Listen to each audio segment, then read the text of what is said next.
back to the Football Tribe UG channel. Robert Kesakos is your usual suspect. Welcome back to yet another live broadcast on your favorite football update channel. It's a pleasure to be back with you on this beautiful Friday night / evening / afternoon / morning / whatever it is, depending on wherever your time zone is that you could be joining us from. Today we come to you a bit late. Nothing intended, but I don't know. This game between Egypt and Australia is into penalties. Australia have scored one, missed one. Egypt have scored one, and they are taking their second of the night. I hate penalties. I've said just as much because it make me goddamn nervous. Oh, that's a brilliant penalty from the Egyptian defender. So allow me update ourselves. FIFA World Cup live. Egypt through. Hi Enoch. How are you? Did Egypt win? Not yet. They are into penalties as we speak. They've so far scored twice from the penalty spot. Australia have scored once from the penalty spot and they've missed the other. So that is what is happening at the moment. And then, of course, up next we'll have the game between Argentina against Cape Verde in a bit. So you won't be missing that. That game kicks off at 1 a.m. Australia here to take their second. They did make a substitution goalkeeper to try and get the better of the sport kicks. Oh, he scores. That's a brilliant penalty. That's 2-2. Egypt 2, Australia 2. But it is in Egypt's favor.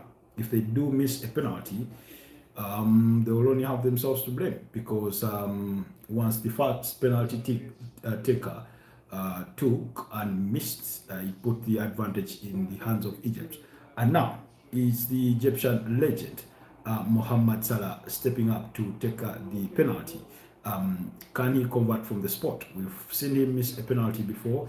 I think you remember that one versus Galatasaray at the round of 16 reverse fixture at Anfield. He missed one, so he doesn't often miss them. But this is a pressure penalty. He decides whether they go to the round of 16 or not. He is the star of the team. He is the man they have their biggest hopes in, and he's taking their third penalty. Ordinarily, you would think he would be taking the third. Oh, that's brilliant. He went for a penanka. Right, almost a penanka, right down the middle, just like Cristiano Ronaldo took that penalty against Croatia yesterday, straight down the middle where the goalkeeper was and the goalkeeper went the other way. A brilliant penalty. Oh, sublime, simply sublime. Australia withdrew a goalkeeper that was having a brilliant game and brought in Ryan. But so far, it's safe to say it's not gone his way thus far. So,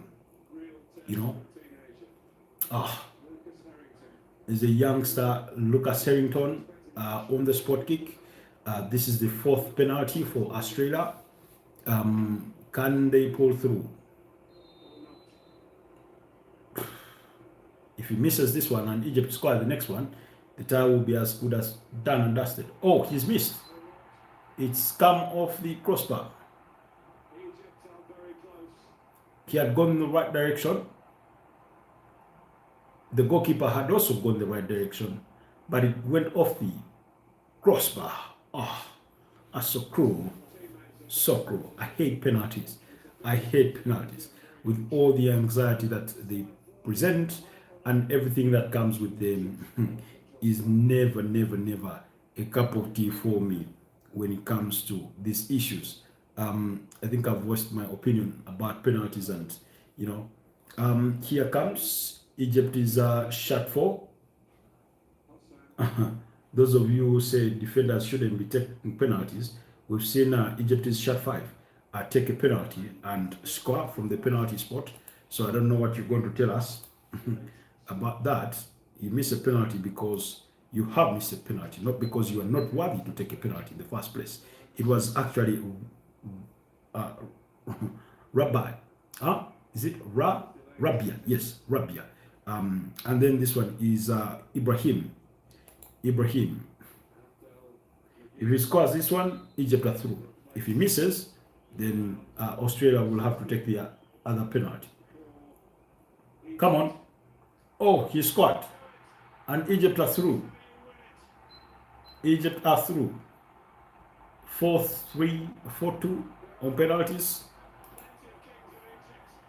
They are through 4-2 on penalties. Egypt qualify for the round of 16, and we'll have to wait whoever comes through between Argentina and Cape Verde.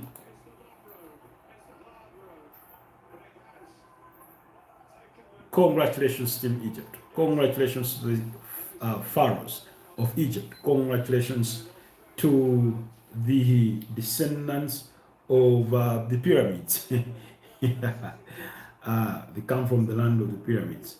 So, anyways, big congratulations. I'd already written it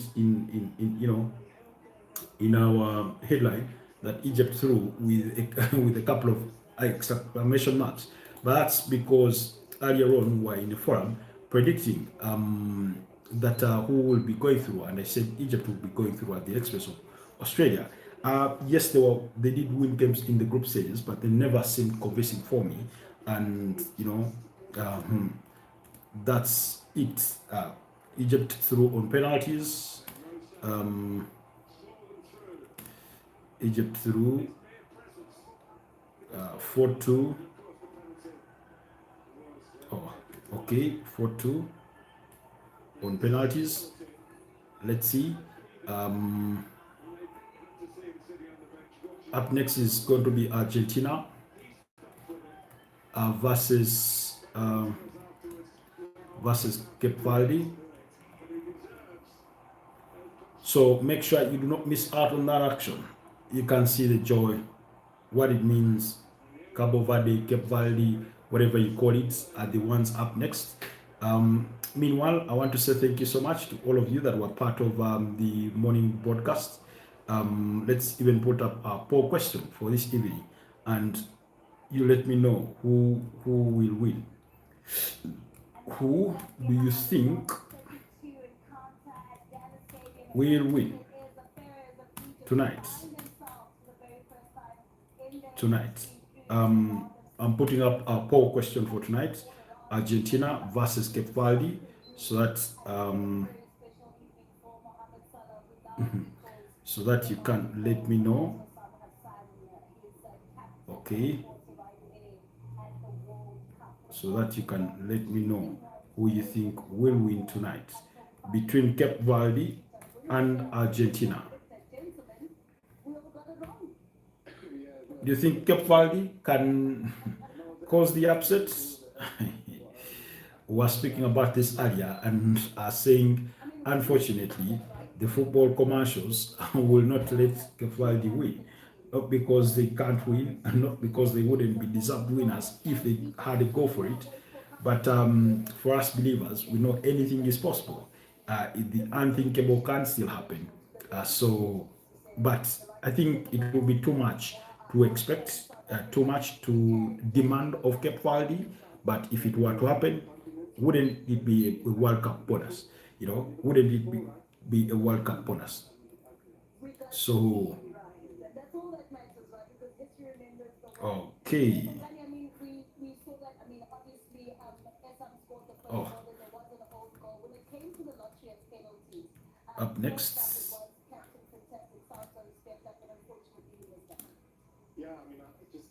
is Argentina.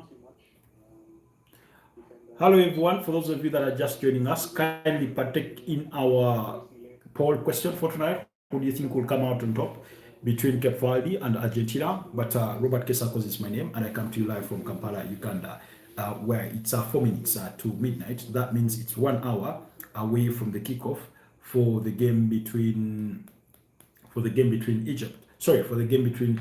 Cape Verde and Argentina. Meanwhile, they are out there celebrating the Egyptians upon qualification to the next round of the World Cup. So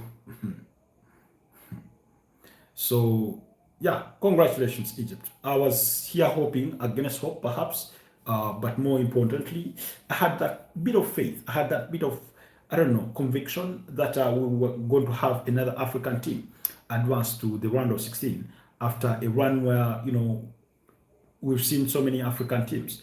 I remember I made a joke in one of today's forums that I was partaking in or participating in that Cape Verde should find a way of avoiding the 86th minute because it's become a very dangerous minute for African teams. Very bad look for Black Africa to North African teams. The only ones are able to get through. Well, they are in their own merit. They are in their own merit. They are in their own merit. Not out of sympathy. So that's for me a huge positive, a huge positive. So, and I mean, you ought to I think take it for what it is. The other countries that would have loved to see at the same stage were the orchestrators of their own downfall in a way, and by that particularly I speak about Senegal because they're the ones that have given us the biggest hope. South Africa, I felt Canada was there for the taking, but once you do not take your chances and then you consider in the manner in which they considered very late on in the game, I mean, there is no way we can sort of defend that. For Congo, they missed that golden chance by Yohan Wissa when before that was still in the first half when Aaron Wan-Bissaka put in the cross. So really, once you're not scoring from your opportunities, so it's going to be a very difficult ask for you to go through. United Road 10, you say very bad message sent. Thanks a lot, Senegal. Now, the reason as why I do not want to look at it in the context of your earlier comment is because Senegal are the AFCON champions and they beat Morocco in the final by a goal to nil. Regardless of what happened thereafter with the CAF disciplinary committee decision, and that matter is before the before CAS. That's the Court of Arbitration for Sport. Shimi from Namibia says, "Are you ready for Argentina Cape Verde? I have painkillers just in case Cape Verde beat Argentina and not be able to handle the pain of seeing Messi going home." AR says Uganda going to win the World Cup 26. the the possibility of Uganda winning the FIFA World Cup 26 is the equivalent of me winning Mr. Universe because I'm not even competing in the first place. So, but thanks so much, AR, for your comment. Now, Shimi, to speak to your comment, first of all, here's what I want to say. Unfortunately, and this is my conspiracy theory, please do not take it on any merits that I wish for Argentina to maybe not be knocked out. I don't know.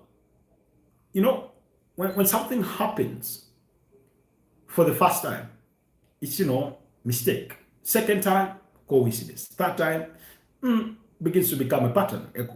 Second time is a coincidence. Third time is a pattern.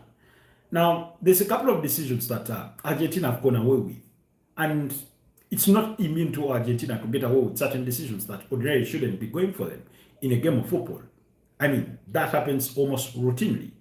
But the point I'm trying to make is that I feel like the commercial football world is somehow or somewhat bent or in the favor of Argentina in a certain way, and that's because of Lionel Messi. Remember, the longer the big names or the big shots stay in this World Cup, the more it makes more sense commercially.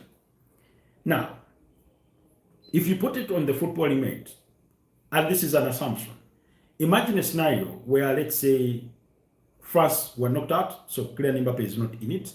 Argentina were knocked out, so Messi is no longer in it. Portugal were knocked out at the hands of Croatia, and so Cristiano Ronaldo is no longer in it. In other words, you'd be having three of football's biggest names commercially out of the window. So, in a way, I sort of feel, and this is total prejudice, that regardless of what happens, the favor or the odds are in a way skewed in to the side of Argentina. Obviously, by all accounts and measures, leaps and bounds, Argentina are the better team. They are the reigning champions. They are three-time champions of the world. We cannot equate them to Cape Verde at any point whatsoever.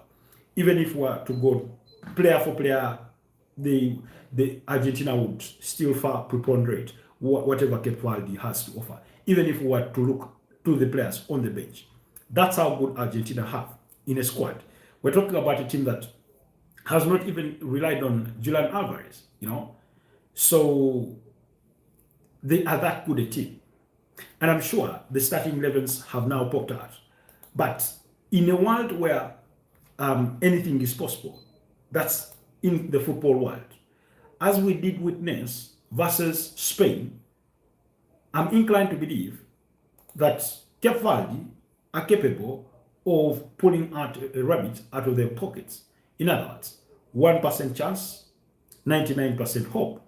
So, with that said, or with that in mind, even though I believe that in the world of possibilities, something could happen in favor of Cape Verde, that they could knock out Argentina, I just feel that the commercial football world may not let that happen. And call it prejudice, call it whatever it is, I just feel that's the case for me, So I forgive my biases, but yeah, that's how I'm thinking about it. That's how I'm looking at it. So, anyways, is it just my side or your volume is a bit low? Oh, I don't know. Let me test audios. Is it just my side or your volume is a bit low? You may have to check your side because, to the best of my knowledge, my mics are working. My mic is just working just fine. I'm not experiencing any bounce or low down on the volume. You may want to adjust your volume. Okay. Hello, sir. That's from Rio Dandy. How are you, Rio Dandy? You say I agree completely. Several nations get it. In fact, Jude escaping a second yellow card after clapping in front of the referee of his face just made me laugh. Yeah, we saw the case with Ainsbury Konsa versus Yohan Wissa, blatant yellow card as you'd ever imagine it in any game, but it's not given. So it's those little things that we pick up on and say, yeah, in a way the game is skewed. And the more we see it happen, the more we are inclined to believe, for it to be true, that certain things are bound to happen in the favor of certain teams, not because they deserve them. That, for example, if you're England playing Mexico and at the Mexico City Stadium, it is not inconceivable for Mexico to have a little bit of a home advantage because they are at home.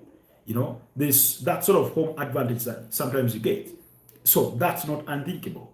If your team USA versus Belgium, it's okay for you to have that little bit of a home advantage. And as we saw in the game between USA and Bosnia and Herzegovina, the red card given to Florian Balogun, the player hitting the ground with already his ankle twisted before he stamps on that foot and is given a red card. And then you see Lionel Messi clamping the heels, the Achilles of an opponent. And that's not a red card, And I'm thinking to myself, okay, because I've had the opportunity to go back and watch that incident from Lionel Messi. And I'm thinking to myself, those who are saying, how is that not a red card, have a point here. Because like I said, at the time when the game was played in actuality, I did not get the chance to watch the game live. I had to rely on, a couple of replays and clips that had not been as conclusive at the time. But since then, and given that it's been discussed in multiple forums, I've had the chance to reflect upon myself and go back to review everything that happened. And there I am thinking to myself that, look, it's you feel that it should have been a red card, Now, for those of you that obsessed with transposing the club football narratives and examples, you'll go back to the game between Arsenal and Burnley, and you're asking yourself, well, we saw something similar with Kai Havertz and Leslie Uguchuku, with Kanare Chukwemeka when it came to that game, and Kai Havertz went away with it. Now, with Kai Havertz's start, it was high on the calf. We're talking about an Achilles. Imagine we're talking, and we say that bearing in mind that Hugo Ekitike is going to be out for anywhere between 9 to 12 months through an Achilles injury. So it's that dangerous. In other words, it qualifies for dangerous play or malicious play, whatever you may call it. Now, here's also the other school of it, or the other side of the argument, is that you have a player who is committing that foul in Lionel Messi, who is not known to be that sort of character. He's not a serial offender of the game. In any case, it's often him that is at the receiving end of these tackles and these kinds of things. So, in a way, based on the pedigree of his own discipline, you'd think, well, maybe he's not the player to be getting a red card for this. But to the letter of the law, the question is, should it be a red card or should it not be a red card? Now, to the letter of the law, it should be a red card, in my humble opinion. Then you also have one of the cardinal rules being common sense. And VAR inspected the incident, but did not summon the referee to the monitor. I do not know what their conclusion was, because a part of me that excuses the referee from not issuing a red card directly or straight away is he may not have seen it in the exactness in which it happened. So, hi Epic Handle, you say thoughts and prayers for Cape Verde. Epic, I'd want to understand the realm of your prayers. Are you praying for Cape Verde not to concede embarrassing amount of goals? Are you praying for them to go through? Are you praying for them to, I don't know, where are your prayers inclined to? The way you phrase the comment, that thoughts and prayers for Cape Verde, it's almost when you have been given sad news that somebody has lost somebody, and you're sending your message of commiserations. So it sounds like a morning message. Anyways, away from that, Raymond says Toure arrived for his medical at Newcastle United. Right now, Toure arriving. Why do you write a comment, Raymond? You write a comment and you say, hi, Toure has arrived for his medical at Newcastle right now. And then you go on to extend that Toure arriving at Newcastle United.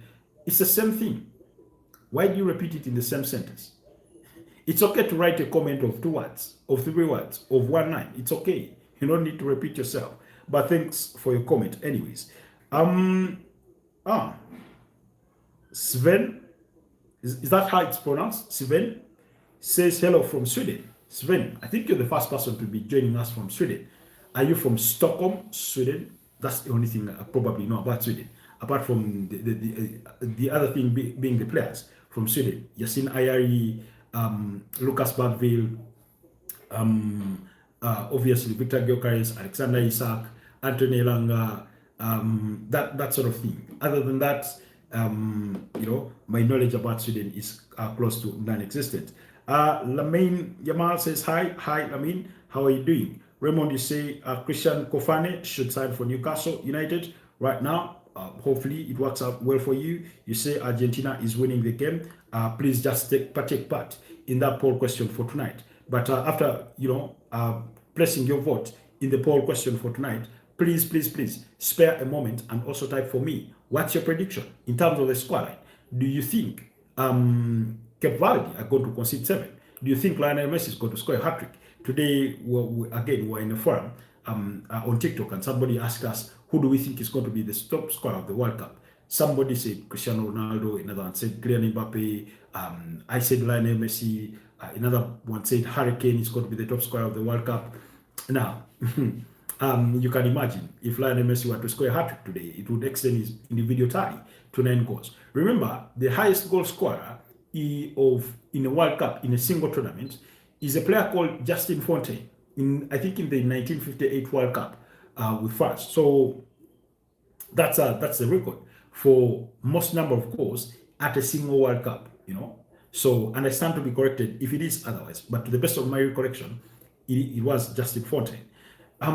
So your predictions down in the comment section to say maybe Argentina 4, Cape Verde 1, Argentina 1, Cape Verde 1 in normal time, and then it goes to extra time and then penalties. If you think it will go to penalties, or maybe Cape Verde are going to win it 2-0. I do not know, whatever your prediction is. So please let me know down in the comment section. But earlier on, for those of you that are just joining us, Egypt managed to knock out Australia by 4-2 in post-match penalties that preceded a 1-1 draw in normal time. That was the game. And therefore, whoever comes through between Argentina and Cape Verde will meet Egypt at the round of 16 released. Whoever comes through between Colombia and Ghana will meet Switzerland at the round of 16. So Imam Ashoa in the 13th minute did score to give Egypt the lead, while Muhammad Hani did score in the back of his own net, unfortunately, to restore parity for Team Australia. So, you say Messi is going to score a hat-trick today for Argentina, for Cape Verde 1, Messi scoring the hat-trick today. Okay, let's see if that will manifest itself. But a fairly and okay game of football. I thought Egypt were really, really poor in the second half. They had a good first half, but the second half was very much wanting. While Australia, it was a bit down from them in a way, but nothing that I wouldn't have expected from them. Anyways, quickly, as we're going to revert back to that game between Egypt and Australia in a snapshot. But here are the starting 11s for Argentina and then those of Cape Verde. We have Emiliano Martinez in goal for Argentina. We have Noel Molina. We have Christian Romero, Lisandro Martinez, and Medina. That's Facundo Medina at is that left back. Then we have Rodrigo De Paul, Alexis McAllister, and Enzo Fernandez, as well as Thiago Almada in that midfield. And then we have Lionel Messi and Lautaro Martinez leading the lines there. So it does appear to be a 4-4-2 kind of system. Then on the side of Cape Verde, they are playing a 4-1-4-1 kind of system, or you could call it a 4-5-1 kind of system, depending on which way you interpret it. But they have the famous goalkeeper, Diaz Voznia, the 40-year-old who made his name when he made all those saves against Spain in the first game. They have Cabral, they have Bogus. He's called Lopez Cabral. They have Danny Bogus. They have Roberto Lopez, and they have Steven Moreira. Then they have that player, that Kevin Pina, who scored from the direct free kick against Uruguay in their on match day 2 for Cape Verde. So Kevin Pina in that midfield. They have Jovan Cabral. So there are two Cabrals in this one. One is called Giovanni Cabral, and then the other is called Lopez Cabral. They have Duarte. They have now there are two Duartes in this game. There's Deroy Duarte, and then there's Laros Duarte, and then they have Ryan Mendes in that midfield, and then they have Costa, Nuno da Costa leading the lines. Hi, Mr. Pedri. How have you been? It's been ages. I hope you're doing okay. Whatever has kept you away for all this long. I hope you're enjoying the World Cup. You had communicated that you are to be at the World Cup physically, that you are to travel to the USA. I hope in the midst of school, internship, work, or whatever the case is, you have been able to make the trip. So, guys, continue to partake in our poll question for tonight. Who do you think will win tonight? Argentina versus Cape Verde. So far, 14 votes cast, and 71% of you think that Argentina will come out on top. Really, 29% of you think that Cape Verde will have the opportunity to advance to the round of 16. Okay. What team are you supporting? I'm going to be rooting for Cape Verde. That small nation of about 500,000 people is the country I'll be rooting for, but more importantly, looking to enjoy the game on its merits and bounds. I mean, isn't it not a joy to watch Lionel Messi play? I mean, you cannot escape away from that one as well. So, but in terms of who I want to see advance round of 16, my heart is with Cape Verde. Okay. Ms. Pedri says, I'm in America. Okay, that's brilliant. I hope you are enjoying. Meanwhile, Jesus Christ. I don't know if I'd hoped, by the way, to have somebody who goes to the games, to the stadium, to record for me a couple of clips of what the mood is like in this inside the stadium and the environment and things like that, for me to share on my TikTok and obviously on YouTube. But I failed to get a contact for somebody on ground in the USA that could accord me that sort of valuable pieces of content. So, but if any one of you is out there and is willing to volunteer, I'm willing to take you up on that offer. All I can do is share my WhatsApp number, and then we take it from there. Okay, then what time is it over there? That's from Amigo Gadel, or Gadel, something like that. It's 19 minutes past midnight, so we're about 40 minutes away from kickoff for the game between Argentina and Cape Verde. So, but thank you for asking, Amigo. Where are you joining us from? Isn't Amigo a Mexican or Spanish phrase for friend? Something like that. Correct me if I'm wrong on that one, on that part.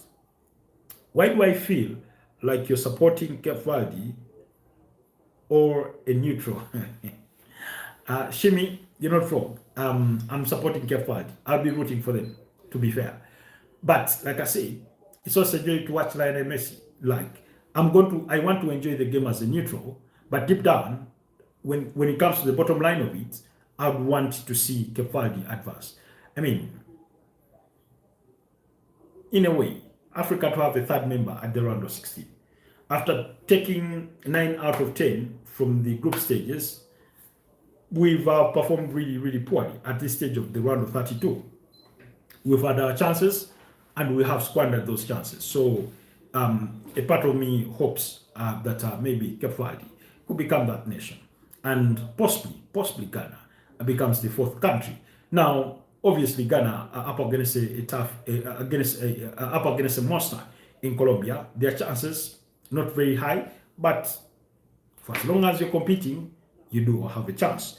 Archie Morrison says Argentina will win. Probably, yes. Thank you so much for that. But give me a prediction. Give me a score prediction. Is it going to be 4-1 like Raymond Kangumba suggested? Is it going to be 7-1, 7-0? You remember that time before Cape Verde came up against Spain, and Gabriel Agbelenoha was saying they were going to be obliterated by 7-0. So yeah, give me a scoreline. Beyond partaking in the poll question for tonight, give me something. Give me a prediction. I can see any more says please cast Argentina. Unfortunately, I do not have the supernatural powers, the spiritual powers for me to cast Argentina. I do not have them. I do not have those supernatural powers to cast anybody. I'm just a football fan like any one of you could be out there. Baggy Pants says, yo, hi Baggy Pants. Where are you joining us from? And any more, where are you joining us from? I'll go with a 2-0 for Argentina. That's for Shimi. Somebody said Lionel Messi is going to score a hat-trick tonight. Looks like you're deviating from that, or you're not in agreement. Baggy Pants says LeBron or MJ. Unfortunately, I did not get to watch MJ. I've seen snippets of LeBron James. So LeBron, LeBron, you know. But thank you so much, Baggy Pants, for that question. Anyways, so that's the big game coming up, and in the wee hour still at 4:30 a.m. for the game for which I cannot promise we will do the watch along. I do not know if I'll have the mental bandwidth. I've had to go through a series of it's been a bit of a difficult day by the to contend with because of that sleep deficit. Given how the week has been, I've not had any form of democracy, but so that's why I cannot promise that we'll do a watch along for that 4:30 a.m. game. Anyways, that notwithstanding, it will come still. Colombia versus Ghana. Baggy Pants says, who do you support on club level? I support football. As a consequence, as a consequence of my love for football, I support Arsenal. I support Real Madrid at club level, and any underdog sometimes that is out there, depending on who they are up against. So those are the teams that I pay allegiance to, in a way. So now, digressing back to the game between Egypt and Australia. Egypt edged a possession to the tune of 58% compared to 42% of Australia. Baggy says, I like the steam. Okay, thank you. Then I want to see if Messi can perform against Cape Verde. He has been playing easy opposition. Now, I don't want to agree with you on that one. Why? Because I don't think Cape Verde is an easy opposition compared to Uruguay. Yes, when the two sides met, they shared the spoils in a 2-all draw. I do not believe that Cape Verde is a harder nut to crack in comparison to Algeria if footballing merit is anything to go by the African continent standards. So yes, now, and this is what I've said prior or before, that whereas on paper some games seem much simpler than others, when it comes to the application of the game or the game in itself being played, you'll find it that it's not as simple. I'll give you an example. If somebody put you to task to say which of the two teams is more likely to lose to Spain between Cape Verde and Austria, you would say probably Cape Verde was more vulnerable to lose to Spain than Austria. But it was Austria who got obliterated yesterday, being beaten by 3-0, and yet Cape Verde came out with a goalless draw. So that's the beauty of the game, the unpredictability of it sometimes. That even when the game appears to be simple on paper, that one side is naturally, by every leap and bound, by every count and measure, is stronger than the other. The underdog still has a chance.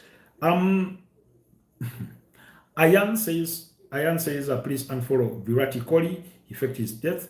Ayan, maybe it's time for us to move past that, because isn't this like the third consecutive day that we are having that third or second consecutive day? Let's move on past Virati Kohli for whatever he did. Forgive his indiscretions and let's move on. You say no, like I mean those other teams that Argentina easily walked over. For me, Cape Verde is solid. Anyway, I understand where you're coming from. I think you're speaking about their prowesses or how they've looked like defensively and how they sort of maintain their shape. You do not easily tear them apart. That sort of sense. I understand if you bring it in that way. But also, bearing in mind that Uruguay was able to score 2%, you may think of it that maybe they're not that solid, because I think at this World Cup we have two countries that are able to consider goal. We have Mexico, and the other is what? The other is Spain, because they beat Uruguay 1-0. It was a goalless draw against Cape Verde. They beat What was the other country in the group stages? Oh, Cape Verde, Uruguay was the other opponent in their group. Somebody remind me quickly. Messi ain't gonna score goals for fun anymore. He will stand behind midfielders and try to build the game. He will assist Venom in the first half and Spider-Man in the second half. I don't know who is Venom in this particular analogy, and I don't know who Spider-Man is. So, Heatwave, kindly indulge me on that one. Kindly indulge me on that one in regards to what your reference is for who you think is going to be, is going to be the the the Spider-Man in this particular analogy.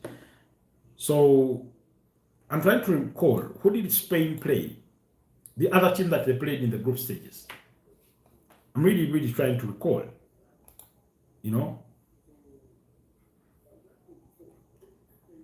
Oh,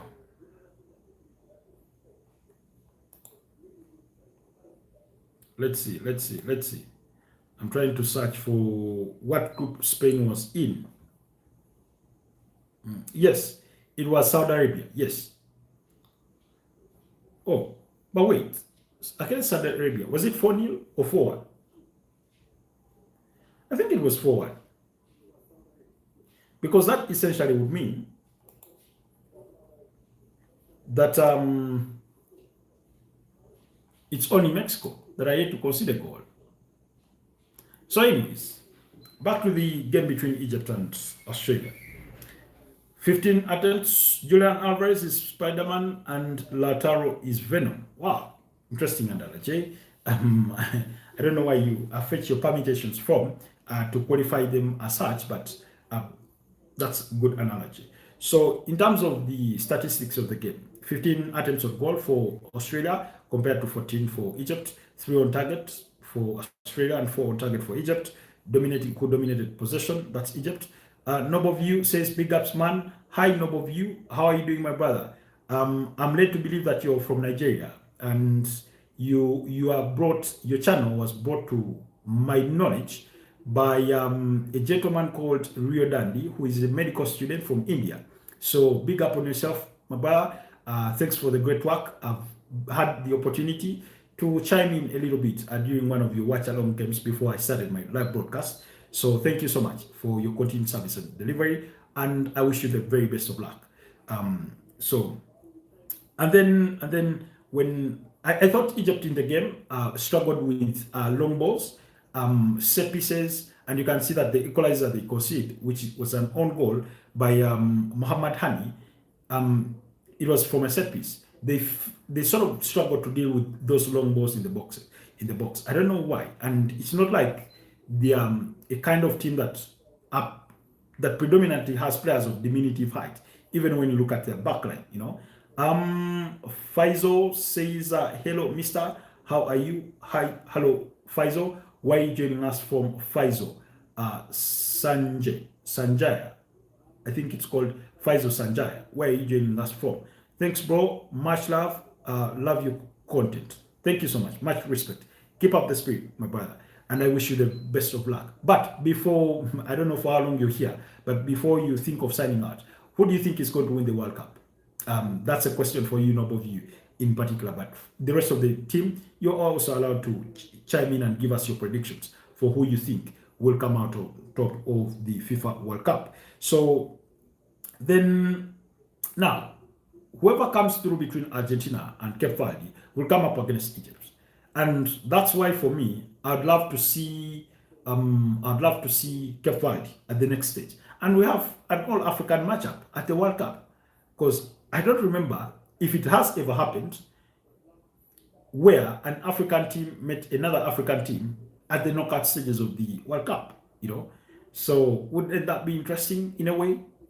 And who knows where that conversation would lead. But like I said, the commercial side of football are going to be rooting for Lionel Messi to go through. Regardless of what happens, regardless of how good Cape Verde may be on the night, I just have that sneaky feeling. It's total prejudice, but let's see how how that will go. You say I'm rooting for Portugal to win it, even though they have not been very impressive. I still believe they will grind the result to win the World Cup. Now, I think there is a certain level of consensus within the neutral footballing world that they wish to see Portugal win it.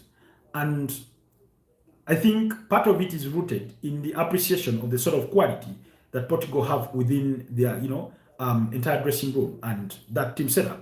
However, the only reservation or where I see the weakness, and as has been, put forward by most people that I've had the chance to interact with, is with Roberto Martinez. He just doesn't seem to have the right strategy for Team Portugal. And to be fair, yesterday I thought, yes, they were dominant with the ball, but with little creativity. They look to use their wings, but they are not using them effectively, because you cannot be, the moment you pass the ball to Pedro Neto, you let him be with the ball until he crosses it. Same happens for Rafael Leao. That is not a winning strategy. You had players like Vitinha who were struggling, and I kept on demanding, bring on Ruben Neves, because I know he's a workaholic. He has that discipline in midfield. So, and as if that is not enough, to add assault to injury is bearing in mind the path that Portugal have. Because up next is Spain. We know that Spain is one of those teams that play football at an international level, and they almost pass for a football club, because the level of chemistry and understanding that exists within those players as they play their tic-tac football is simply a joy to watch. So maybe, and bearing in mind also that whoever advances, I think between Spain and Portugal, is likely to meet whoever comes through between France and Paraguay when we get to the quarterfinals. So that makes the journey even more difficult. However, I'll conclude by saying, to be the best, you have to beat the best. So if Portugal think they merit winning this World Cup, they must go through a furnace of fire, So they must have to go through it all. Okay, then Shimi said yesterday's comments on Ronaldo kicking the dog would be the best joke on your channel. Like, why would Ronaldo kick his dog? Number of you, in your absence yesterday, while we were doing a watch along for the game between Croatia and Portugal, and I assume you are also extending the same service to your audience, somebody suggested that if Portugal had to be eliminated, he would go back and take it out on his dogs. That's where that comment is coming from. You say, I want Cape Verde to shake the football world tonight. Exactly. I mean, we are almost hungry for an upset, because most of the results that have happened, and I stand to be corrected, at the round of 32, are almost the natural results, where the better team or the widely accepted to be stronger team has come out on top. That's what has happened. From Canada eliminating South Africa, Belgium with their poor 84 minutes of play knocking out Senegal, although I did not think Belgium were the stronger side. For maybe that was an upset of its own, but because it's Europe versus Africa, there is a way that we're led to believe that Belgium were always the stronger side, and also because of their history that they made it to the semi-finals in the 2018 edition, and I think to the quarterfinals in the 2022 edition. So, but I feel that the footballing world is due for a major upset. Obviously, we've had some upsets. Paraguay knocking out Germany, that's an upset of its own, or in its own right. But I think this would be the icing on the cake. This would be the crown jewel of it all if Cape Verde were able to stun the world and knock out Argentina. Wow. Wouldn't be football be alive again? Because sometimes when the underdog rises to the top, that is what makes this sport so beautiful. Because if a dog bites a man in a village or in the streets, that's not news. But if a man bites the dog, that is news. That is worthy of the headlines. So if Cape Verde beat Argentina, that's worthy of a New York Post front page news story. But if Argentina beat Cape Verde, the expected has simply happened. So, anyways, you say Martinez has been the main issue. His tactics and approaches to the game is not good enough. Absolutely. I sort of feel that sometimes I look at that Portuguese team and imagine it in the hands of a Jose Mourinho, in the hands of a Pep Guardiola, in the hands of a Carlo Ancelotti, in the hands of in years gone by, a Luis Felipe Scolari, the kinds of things that they would do with that sort of level of talent, because part of their issue is that they have the talent, but oftentimes you do not feel that they are coherently playing as a team, that they are playing as one team. Bruno Fernandes, who we know is arguably the most creative 10 or the most effective 10 that there is out there in European football, has looked miles off his pace, So Roberto Martinez must find solutions as soon as possible. Particularly yesterday, my advocacy was it's okay to have to rely on the wings, but what I wanted them to do with their wings is that the moment you pass the ball to a Pedro Neto, let Joao Cancelo come close or do the overlap to try and take out the attention of one defender. Let your number 8 or number 10, in this particular case Bruno Fernandes, instead of making the dart to enter the box as Cristiano Ronaldo was also doing so, let him come and create a playing channel for Pedro Neto, try and take away the attention of another, a mark in there, or let a Joao Neves come to be the one to occupy that space. If you are hell-bent on having two players occupying the two centre-backs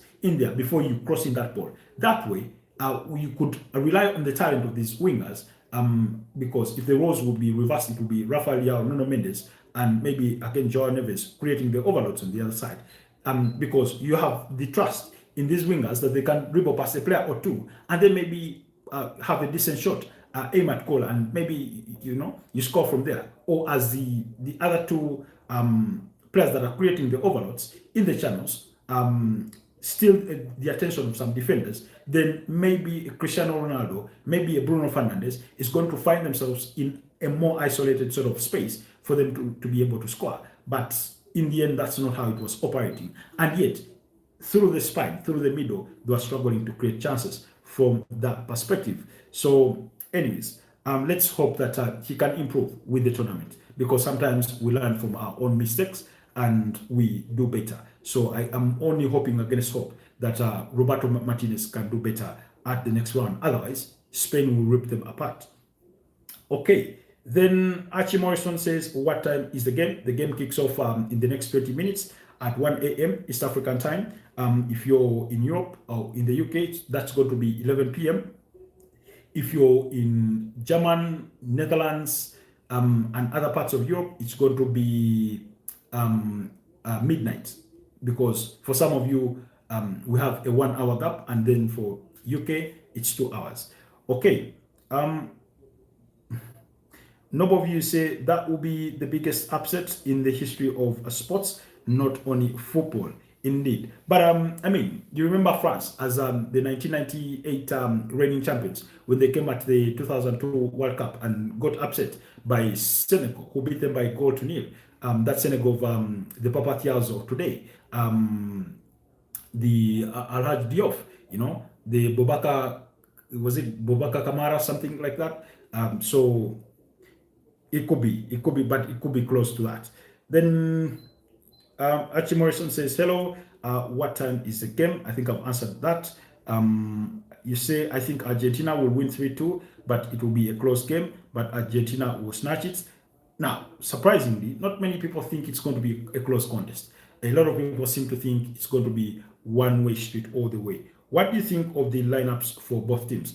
I think they both fielded the best that they can field for this game. I don't look at it and think that maybe Argentina could have done better, because Lionel Scaloni, this is the team that is trusted the most, to the best of my knowledge, in most times. McAllister operating in the deeper area. We're talking about a McAllister that operates as an 8 or sometimes as a 10 for Liverpool. Rodrigo De Paul, Messi advocated for him to sign for Inter Miami. They have a good chemistry. Then Thiago Almada in there. Messi's Messi. Lautaro Martinez made to be there because he was the top scorer of the Italian Serie A. And then you also, in addition, have what's his name, Julian Alvarez waiting somewhere on the bench. Football is funny. Julian Alvarez, who Barcelona, maybe by extension Arsenal, and some other clubs out there would desperately want to sign, is on the bench and is not getting a sniff in. Giuliano Simeone, who was one of the standard players for Atletico Madrid in the last campaign, is on the bench. I could still watch teams that feature players with Nigerian or Irish blood. Pico Lopez of Cape Verde has Irish blood. Is there any of the players in this World Cup with Ugandan blood? There's a one Iran Kunda that I've seen in Australia. That Australian team, there's an Iran Kunda there. He's called Nestroy Iran Kunda, I think. Then there's another. I don't remember correctly what his name is, but there should be one more. There should be one more. And maybe in the future, Divine Mukasa will come through through the ranks, who is currently at Manchester City. But in as far as this current World Cup, one that I identified the soonest was Nestor Irankunda with Team Australia. So you look at players like Nico Paz, arguably the best Como player out there last campaign as they qualified for Champions League football, and he's on the bench here. So I don't think they're selling themselves short in fielding that kind of team. So it's really, really brilliant a team. Okay, Messi versus Grandma. What do you mean Messi versus Grandma? I don't understand the analogy. Unstoppable versus unmovable. Egypt saved Africa at least. That's from Ghana. Yes, that was brilliant. And for me, it was expected. It was expected, although nothing is a given in this beautiful sport. So guys, I can see 23 votes cast so far, and 70% of you think that Argentina will carry the day through, and then 30% of you think that Cape Verde will come out on top. Continue to give me your goal predictions in the comment section. Say Argentina will win 3-1, or if you think Cape Verde will win it, say maybe Cape Verde will win it on penalties, 4-2 on penalties, or 5-4 on penalties, whatever it is that you could think. Mariam from Egypt says red, white, black pharaohs are back. That's Mariam joining us from Egypt. I forget what part of Egypt. I don't know if it's Cairo or Alexandria or any other city in Egypt. But it's a pleasure to have you back, Mariam. It's been a while. It's been a minute, in fact, since we last saw you on this forum. Do you remember me, bro? How could I forget? How could I forget? Actually, Irankunda is Tanzanian, not Ugandan. I don't know how familiar you are with the geographics and the specificities of names, but here's what happens. Uganda can claim him, Rwanda can claim him, Burundi can claim him because of the fabric of our society with the bantu, nature of our people. I'll give you an example. The name Irankunda is quite very synonymous with our people from Western Uganda, and to some extent, yeah, Western Uganda predominantly, and maybe Southwestern Uganda, where you have the Bachiga, but more importantly, among the Banyankole and the Banyoro, that's where that name is synonymous with. When you go to Rwanda, it's a common name. When you go to Burundi, it's a name that they use. So I understand. I'll give you another example. Joshua Cheptegei, who we relish so much for being a Ugandan, Kenyans constantly claim him. They think he's Kenyan, because our societies are sort of intertwined, because sometimes our communities, because we do share borders, we have that cross-border marriage and things like that, some tribes. Because remember, some of the tribes within the fabric of our society were carved into certain countries by those that designed the boundaries of our countries, with that much respect for the indigenous communities in terms of kingdoms and chiefdoms and how their boundaries had originally been presided over. That's why you'll find Bagisu, and on the other side, I think you have the Luya. I think they are called the Luya tribe. I stand to be corrected, over in Kenya, but they speak the same language. But on the other side of the aisle, they are defined by a different term, while on this side, they are defined by a different term. So things like that. But I understand where you're coming from.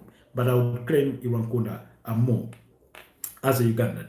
Okay. I was dying while watching the match. We were we are celebrating now. Well, congratulations. You're celebrating deservedly. You're celebrating deservedly because Egypt are out there all made. Um, okay. You say the the match was long and Muhammad Hani scored an own goal for the second time, just like in the Belgium match. It's unfortunate, but it's unfortunate, but it's not intended.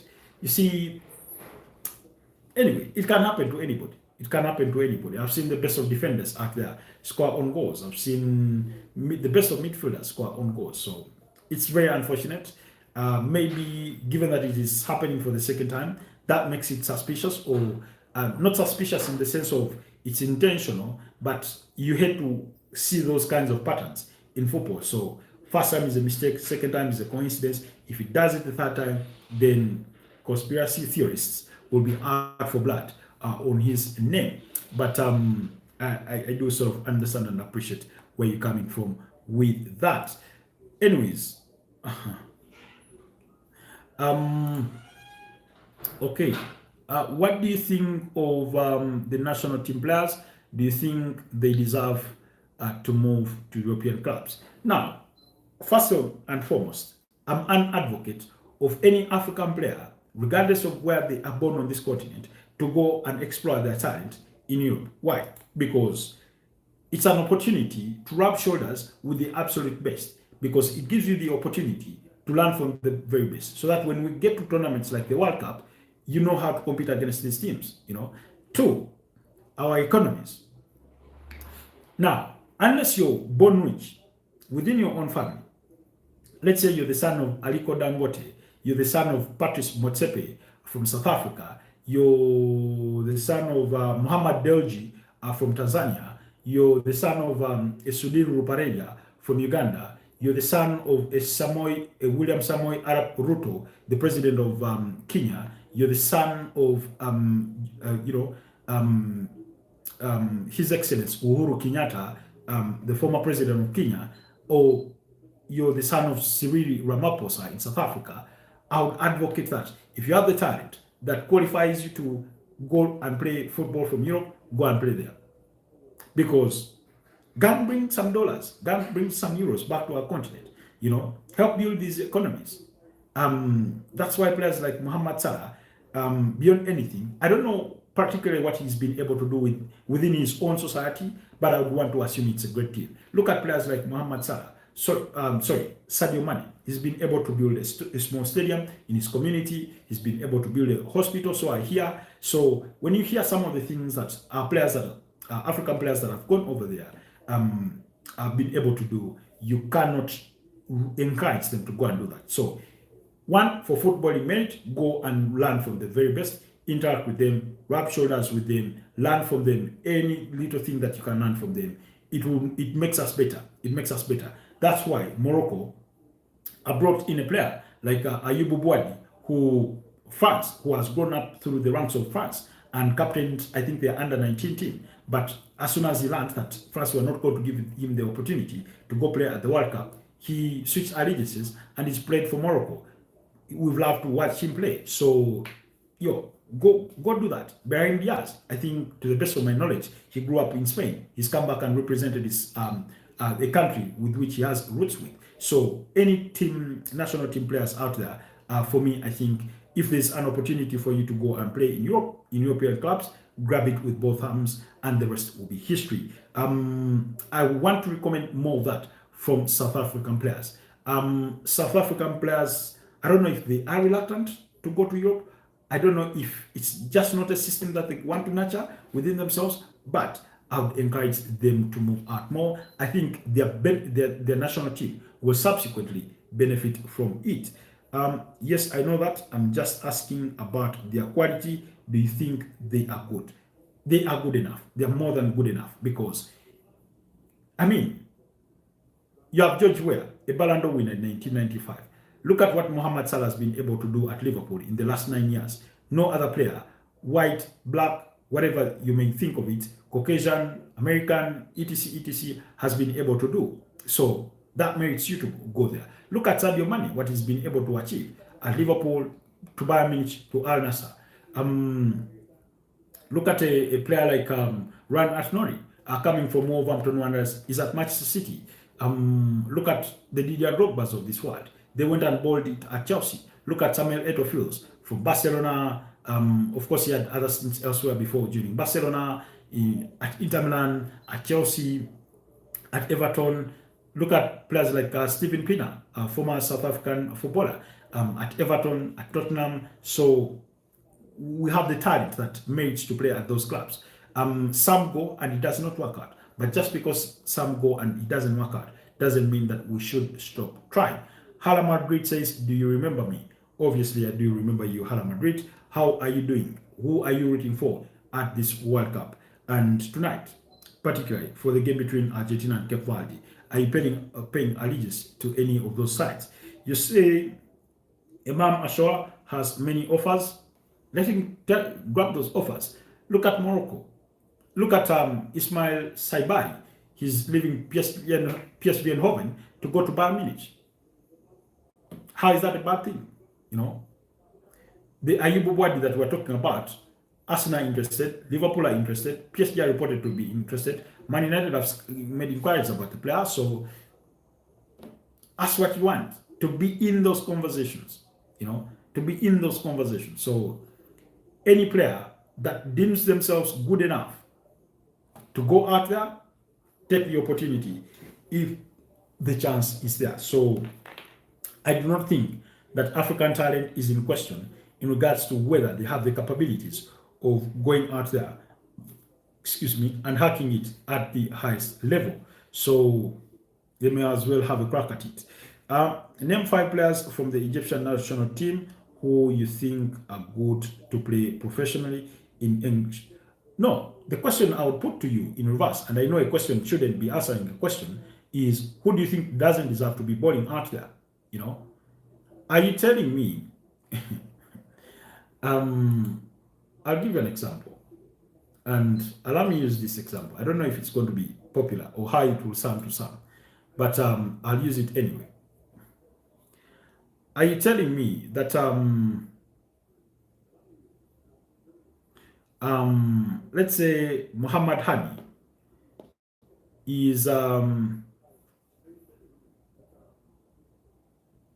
so poor that he can't play for a team like Nottingham Forest? I mean, Ola Aina is out there playing for Nottingham Forest as a right back. Is that what you're saying? So, I mean, for me, the question is, who in the national team mold do you think doesn't deserve to be out there? You know, it's all about being given a chance. You know, it's all about being given a chance. Oshoa, is he not better than what's his name? The Everton striker, Tony Barry. You know. So now, please mark my words, or take this from me. There's a certain level of pride that comes from us watching our players that play domestically qualifying or meriting to play in the national team, and that when they go to play at the national team, they come up against players that are playing from all across the globe, and more particularly in Europe, where football is the most developed, at least to the best of my knowledge and opinion, and they compete favorably. There's that pride that comes with that, to say, looks like our league is also good enough to have these sorts of players that when they meet their peers from the cream de la cream of footballing leagues, they do not fizzle, you know, that they do not bury their heads in the sand, that they do not disappear in the game. There's a certain pride that comes from there. So as you think of it, put yourself to task to tell us which players within the Egyptian national team fold do you think do not merit to be played in the Premier League? You've seen, and Mustafa Shobia, the goalkeeper, You know, I've seen last season Martin Dubravka was playing at Burnley. He's going to be a third choice goalkeeper at Tottenham Hotspur. Tell me why he cannot play for, you know, tell me why he cannot play for a team like Burnley if they are still in the Premier League. You know, there's I don't remember the exact name, but Wigan used to have an African goalkeeper at the time when Roberto Martinez was still their coach. When they went on to win the 2013 FA Cup, they beat Man City, I think, by goal to nil in the final. You know, so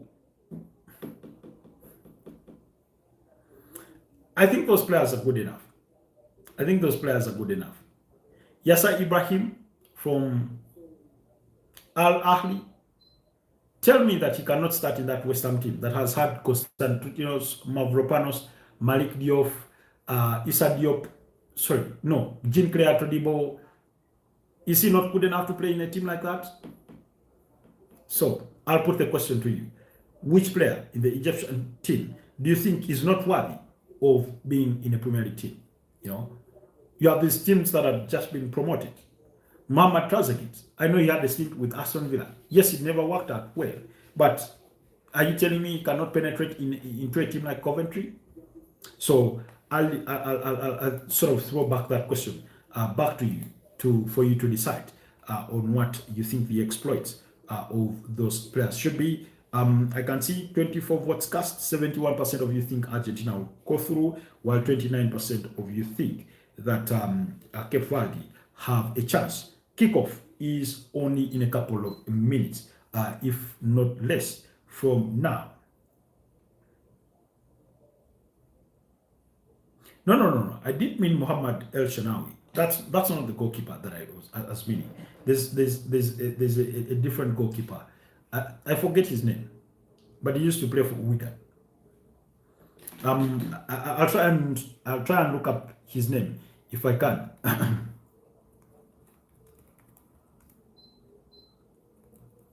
I'll try and look up his name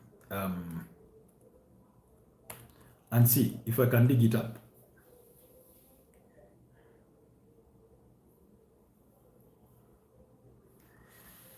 But it was around that time.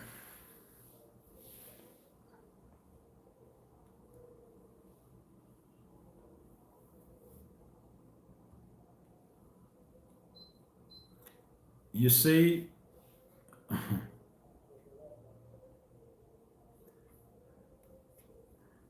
they all deserve to play professionally in Europe? Exactly.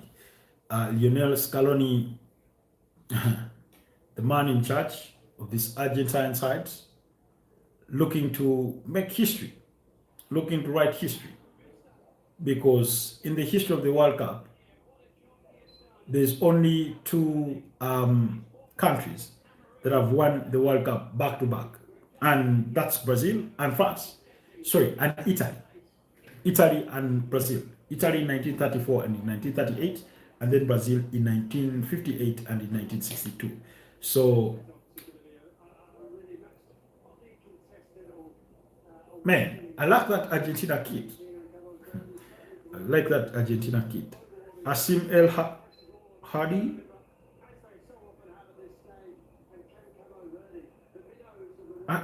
I don't remember correctly, but I'll try and look it up. I'll try and look it up, and once I land on that name, I'll be sure to let you know. I just don't want to commit myself if I'm wrong about the names.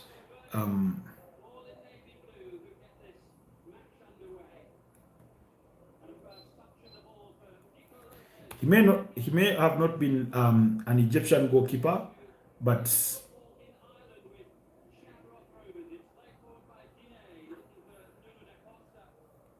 we'll see. At one time they had Al Habisi, but that one was from Oman. Al Habisi.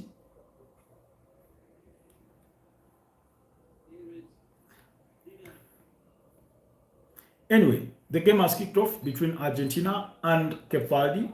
Still goalless. Only 45 seconds played. So join the queue, and enjoy the ride as we go through tonight's fixture. I'll try to use this opportunity to also be ready to bring you, to chat you up on the latest transfer gossip and speculation as things may happen or may have happened that are coming through the pipeline.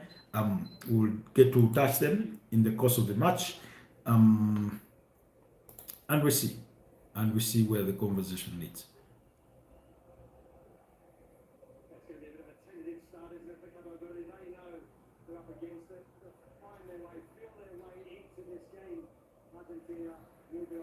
Meanwhile, former KCCA players in Mustafa Kiza and Alan Okello are teaming up for a charity match against Victor Wanyama's led team from Kenya in order to give back to the legendary coach Mike Mutebi, who is struggling with mental health.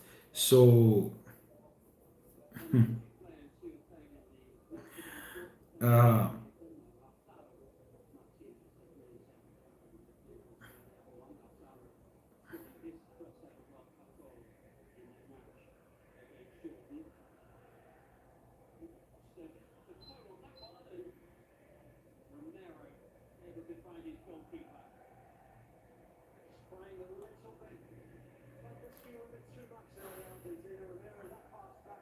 Cristiano Romero, for the right price, you can get him out of Tottenham Hotspurs. For the right price tag, you can get him out of Tottenham Hotspurs.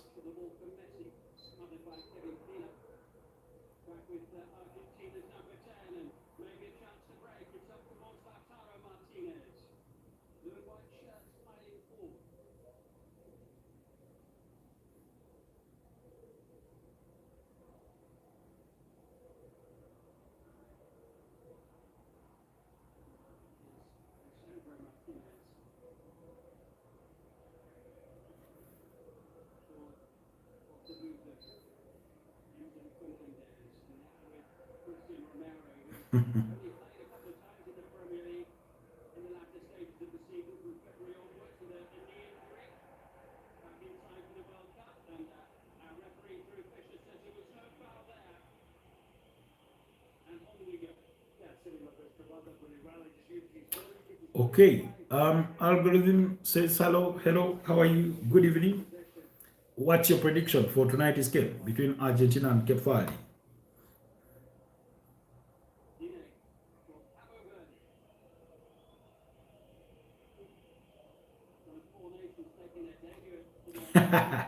What is Jimmy Hara mourning about? What is Jimmy O'Hara mourning about?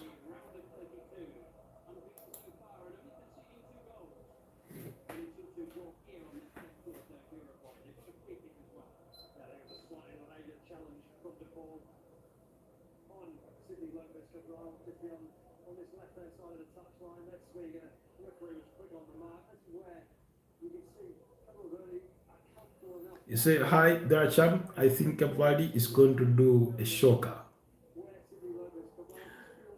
Ain't we all dreaming? Now, Jamie O'Hara thinks that it's an absolute disgrace and unfair for England to be set to play Mexico at the Azteca Stadium in Mexico City. Now, I don't know if that sounds stupid or delusional or simply sheer ignorance. What if were to assume that Mexico were the only host nation of this World Cup? Would he be saying the same thing? Why is he trying to make it? It's okay for the geographics of a country to be different. I'm sure Mexico did not put themselves at that altitude. So if you want to use it as an excuse, it's totally shambolic and bullshit, utter nonsense. You know, go and play and win. Do Mexico have an advantage? Yes, as does any team that is playing at home. It's called a home advantage, mate. It's called a home advantage. Regardless of the weather situations, conditions, etc., etc. Just can't play. We cannot, and if we cannot be I don't know when that game will be played, but I know the round of 16 will be kicking off soon because the competition has to climax on the 4th of July. But cannot be just thinking to ourselves that England will lose simply because they play Mexico at a ground that Mexico are comfortable playing at. You know, believe in Bubica. I think scoring fast will be dangerous, but if they can hold result until the end, they'll have a chance. First of all, for me, are you watching Argentina Cape Verde? Most definitely, I'm watching. But for me, I feel that the first thing that they need to do or has to be done is to stay in the game. You have to stay in the game at whatever cost. Stay in the game. Whether it's 1-1, whether it's 0-0, whether it's 2-2, stay in the game. Oh.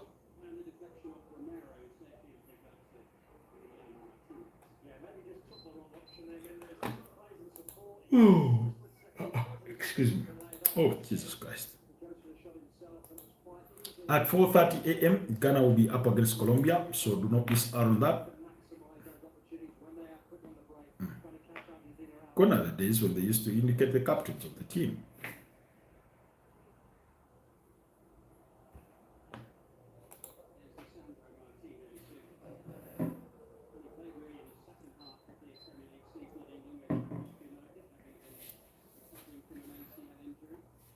Oh, I don't know. My leg feels a bit fatigued already after about 1 hour, you know.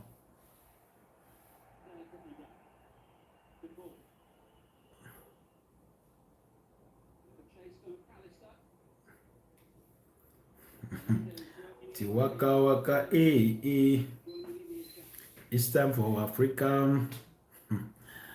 Sometimes I wish we had the permission to play some of his music, but copyright will grab us. Cape Verde have so far looked brave. They are willing to go for it. It gets crowded out. Cape Verde's shot 7.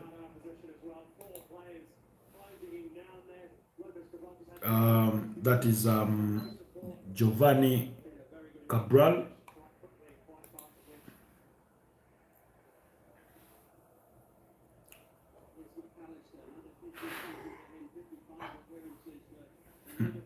If I'm starting to yawn at 1 a.m., what will happen at 4:30?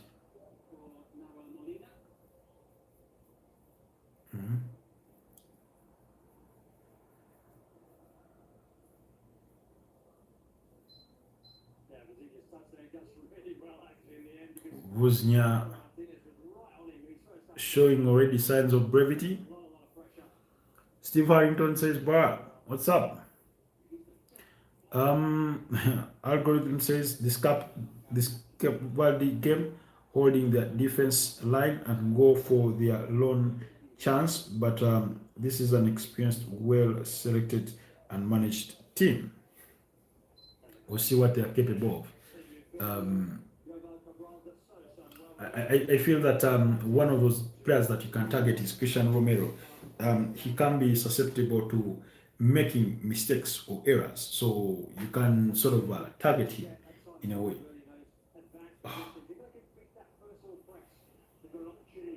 It's no way like Cressal, not like that. Okay. Yeah, Cape Verde plays some good football, by the way.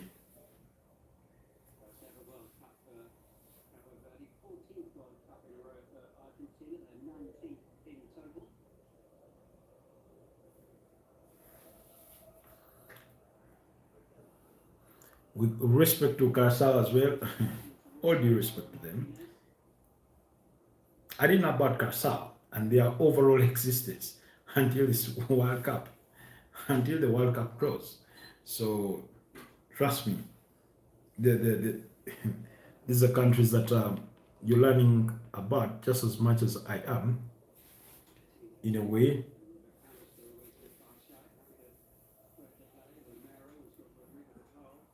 "10 minutes played. None of the goalkeepers has been tested thus far.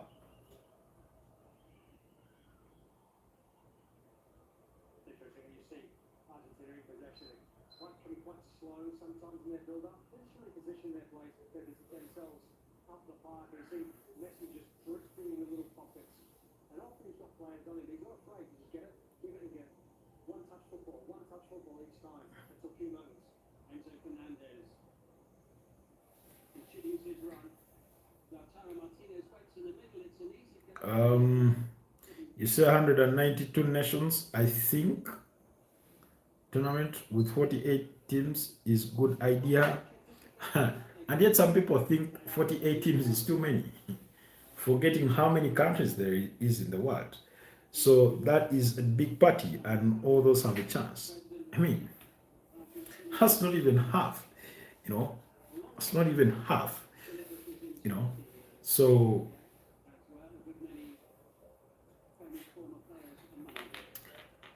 and yet people want us to believe that 48 teams is one too many. No, I don't think it's one too many.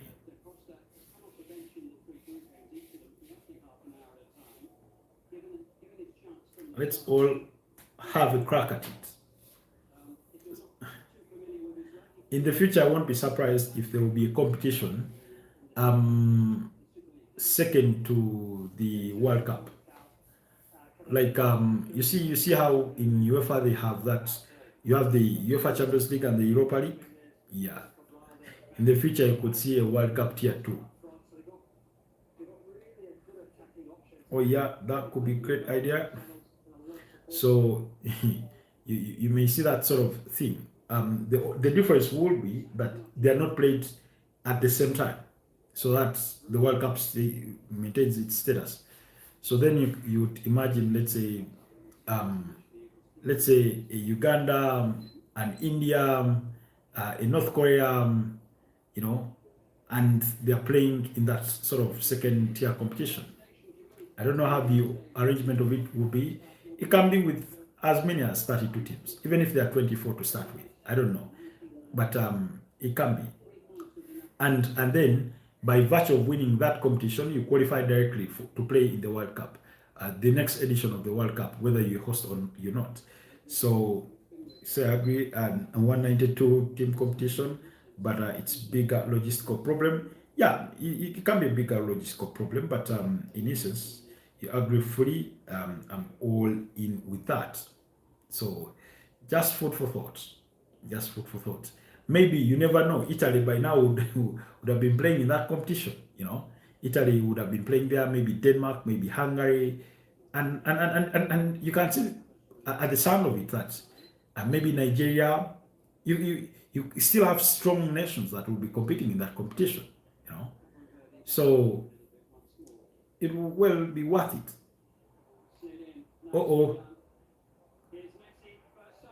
Oh. Lionel Messi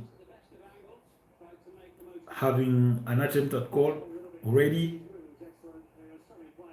You can't keep him quiet all night.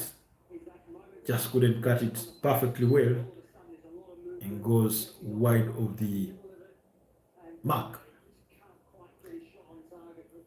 So, essentially, if you sort of reflect back, and by the way, you know it can be this simple. For example, in terms of determining what countries qualify for that competition, you all play the same World Cup qualifiers. You do not need to play a separate. David Beckham and his wife are in the stands watching Argentina. Obviously, he has to watch Lionel Messi because he plays at Inter Miami. But you play the same World Cup qualifiers, and let's say in those groups, whoever finishes third or finishes second, depending on the qualification model, gets to participate in this tier 2 competition. So teams that are knocked out at the playoff stages of Europe, of the grand, So, for example, DRC Congo knocked out Jamaica in the continental playoff. So Jamaica will be playing in that competition, and things like that. So you sort of find the permutation so that you do not need to create a whole different qualification sort of round for it essentially.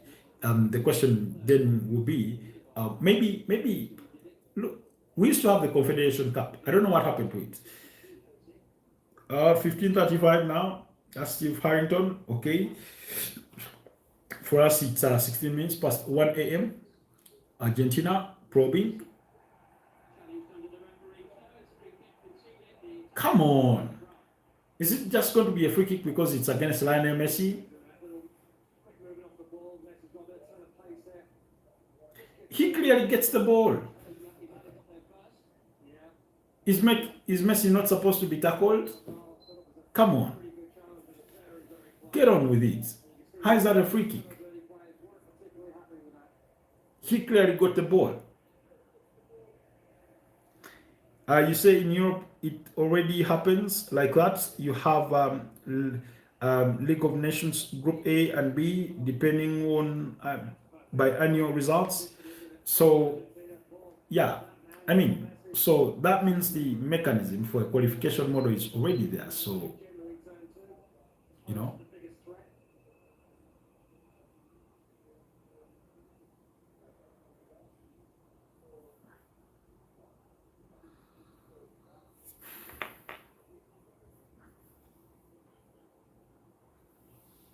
this idea that Messi cannot be fouled or should not be fouled is flawed.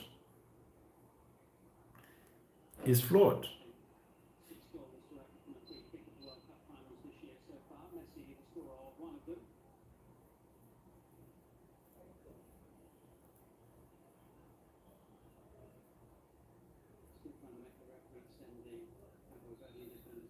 What's with Argentines and tattoos?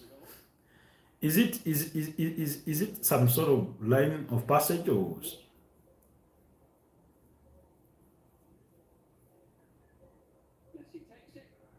straight to the goalkeeper Vuznia?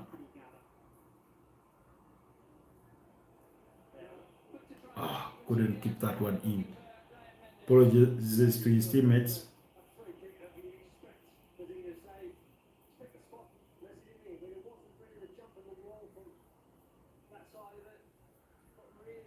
No goal for Messi. FIFA wants to help today, but God is aware. He should be aware. He should be aware. Oh, oh, that's brilliant from the goalkeeper. Messi almost got to the tail end of that one.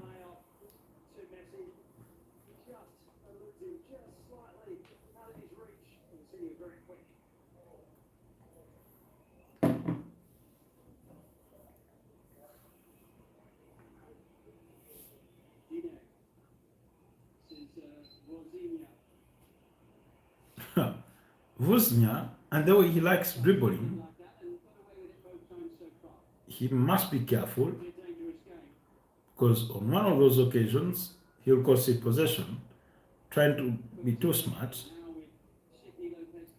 Come on, give him the ball.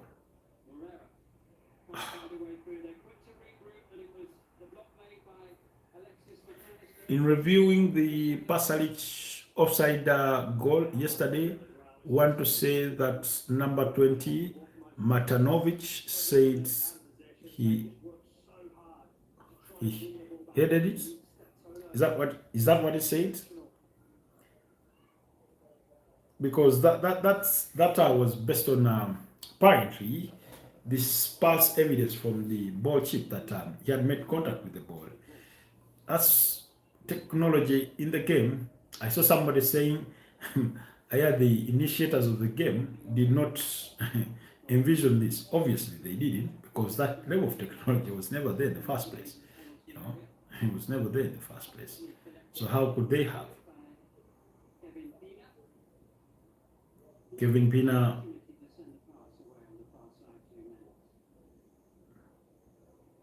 like how Cape Verde looking confident of the ball whenever they get the ball. They just need to make better decisions in the final third when it comes to their overall distribution. You say, but people try to take credit for Portugal win, which is no way in top form, but deserves mate. Yeah, I think that lack of that idea of not giving them credit stems from, I think, the level of expectations and belief and hope that they have in the quality that they have in that team, and they feel that it's not living to its expectations, in a way. So you say yes, he said it. Please check if you doubt it. No, I'm not doubting it. I was just seeking clarification from your earlier comment. So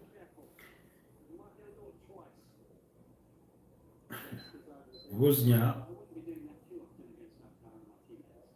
will get caught out of possession for the all the plaudits he's already received and heroics he's had in this tournament. The last thing you would want to do is be the orchestrator of his own downfall by trying to be a little too confident and maybe perhaps complacent in some way, with the level of confidence in his own abilities.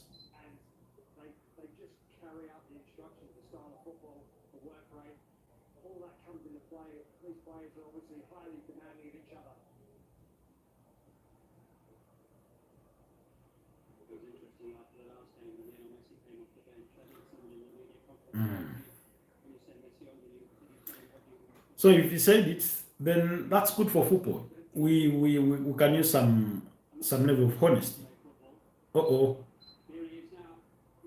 was Messi not offside? Was that not offside?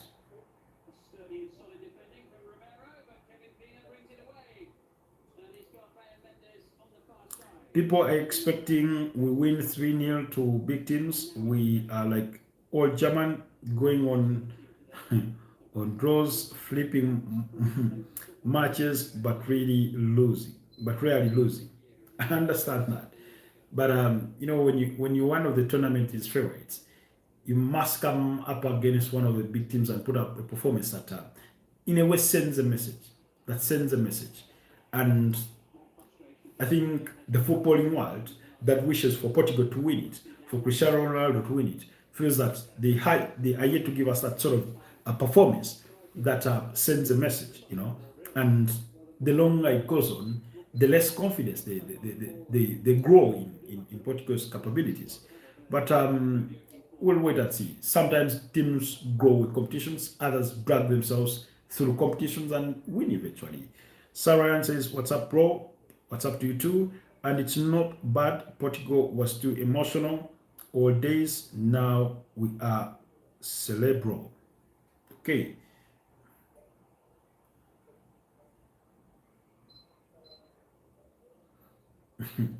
I think after 23 minutes played, they may as well organize a party in the Argentina half.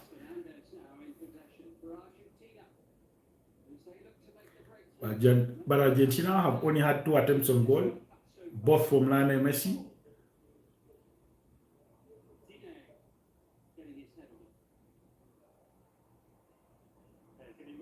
Aren't we due for the hydration break? Arsene Wenger present in the stands.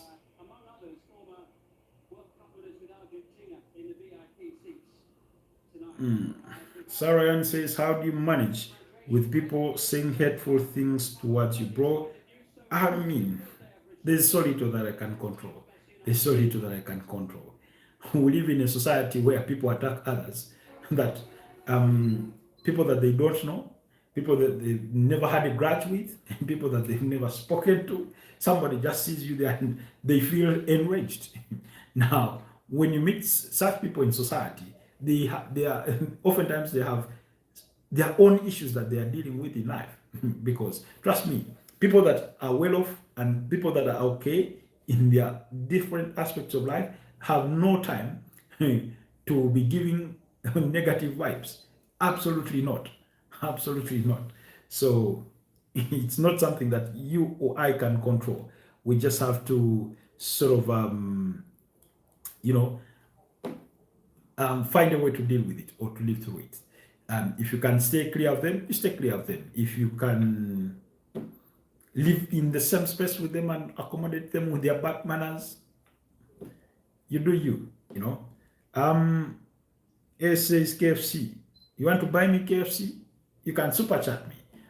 But hi, Ace. You say watermelon. Is that your favorite fruit? See perfect game. For Kefaldi, that was from algorithm. Okay. Then algorithm you return. Okay. Saran says, had an encounter like that today. I just said thanks and God bless. And it's like having a verbal fight with somebody that is not responding to you. At the end of the day, you make a fool of yourself. You know, people are cursing me out. That's the society with which we live in. Cabo Verde wins goal at 118th minute, second time of extended time. You had it here, big bro. That's from algorithm. Let's hope that will be the case, because, like I said, I'm rooting for Cape Verde. So far, Cape Verde are doing good. Yep, they're doing okay. We are back from the hydration break, and action is set to continue at the Dallas Stadium. Dallas, is that Texas?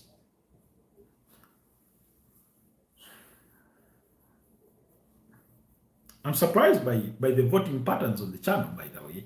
26 votes cast, and 69% of you think Argentina will come through, and 31% of you think that Cape Verde will come through. That's quite a significant chance to have, you know. That's in the order of 7 to 3, you know, um, in the ratios of 10, you know. That's good. But whichever your prayers are, may you live to see them to manifest, or see them to light. Otherwise, it's it's not easy being a fan of an underdog. Uh-oh, and it's a goal. Lionel Messi, you can run but you cannot hide. You can run from Messi but you cannot hide. He scores the 7th goal at this World Cup. His 7th goal at this World Cup.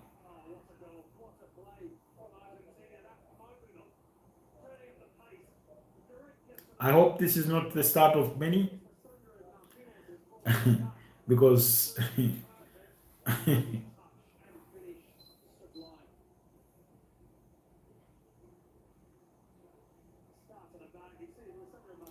he's on side.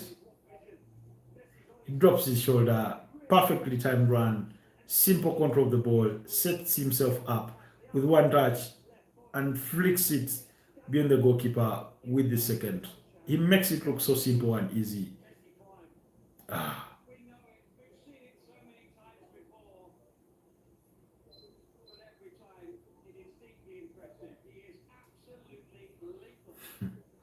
Algorithm says I went for coffee. Messi caught me sleeping. Yep. You blink, you miss.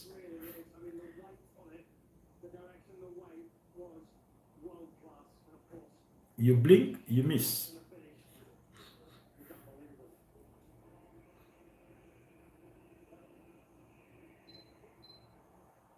I just hope they can maintain their composure.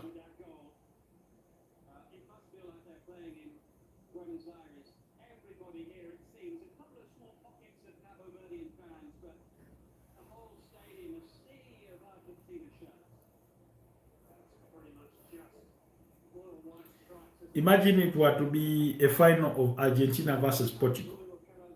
Mm-hmm. Just imagine.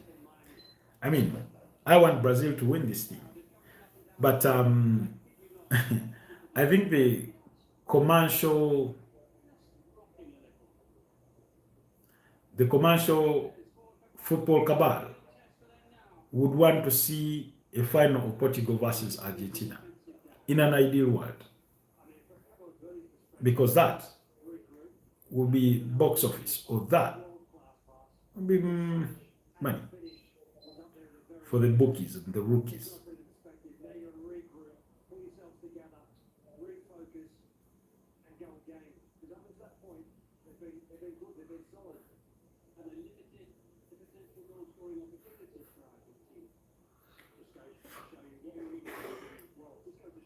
Oh, Jesus Christ.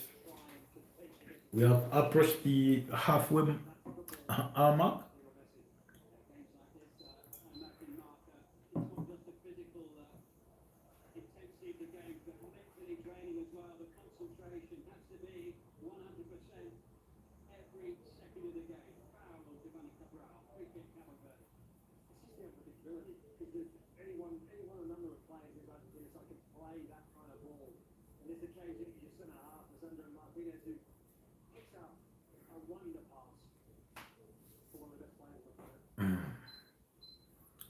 Cape Verde, here they come. You did not see that run. Come on. No, that's just poor pass. Play the pass. Do the simple things. Do not try to overcomplicate it.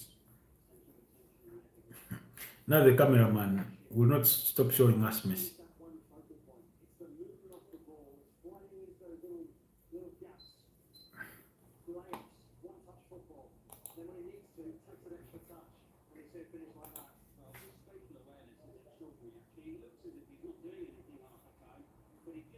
Lautaro Martinez with the assist for Lionel Messi's goal.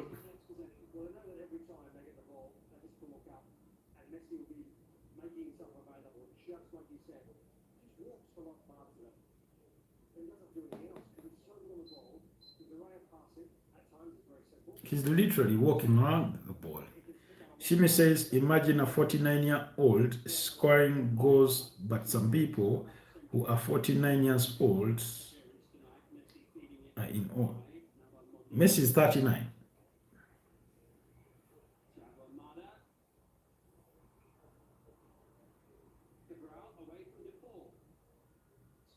Oh, come on. You have a channel to play through on the upper side. Yeah, I know you meant 39. I know you meant 39. Although you retracted your comment before I could even finish reading it.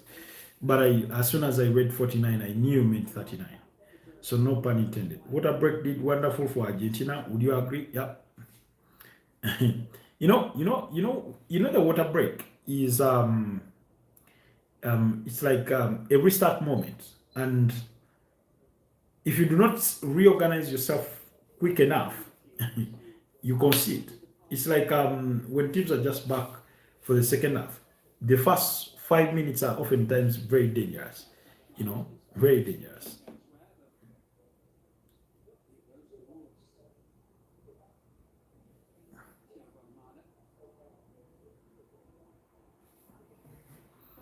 Messi with 7 goals, Kylian Mbappe with 6, Haaland and Kane with 5, Ousmane Dembele, Vinicius Junior, Mangalas with 4.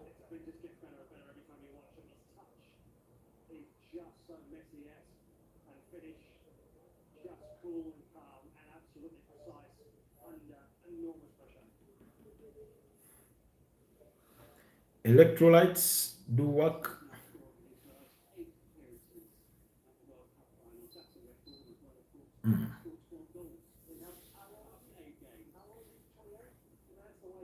Can't believe we've only had one person from Japan on the channel and they didn't even subscribe.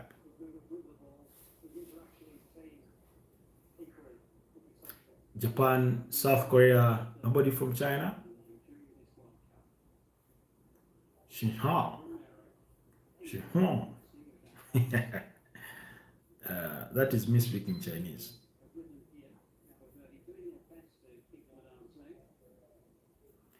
All I want is to see Cape Verde keep their shape.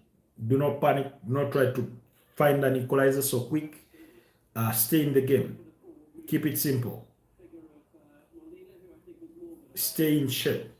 Because if you try to go too quick to search for an equalizer, it could leave you vulnerable to conceding the second. It could leave you vulnerable. Vosnia hero on penalties. Well, we'll see if we can get there. Obviously, you know my views about extra time and penalties. I'd rather the game ends in normal time. But for the sake of Cape Verde, maybe I'm willing to compromise on that one.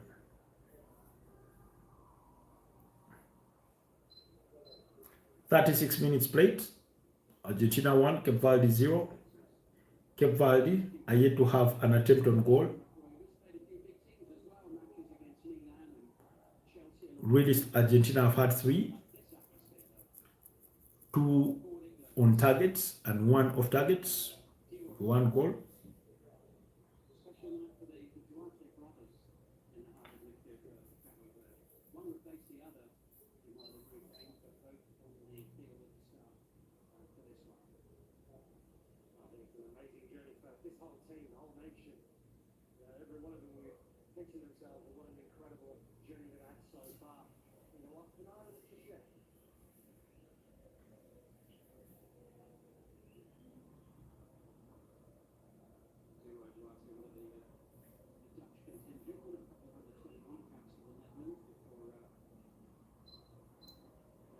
Verde, here they come.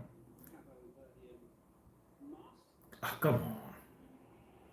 They need to do better. They need to be doing better in the final third. It's just not happening for them. They need to do better. Oh, Shakira and the Suns are in the stands. I thought she would be at the Colombia game. After all, she is from Colombia, right?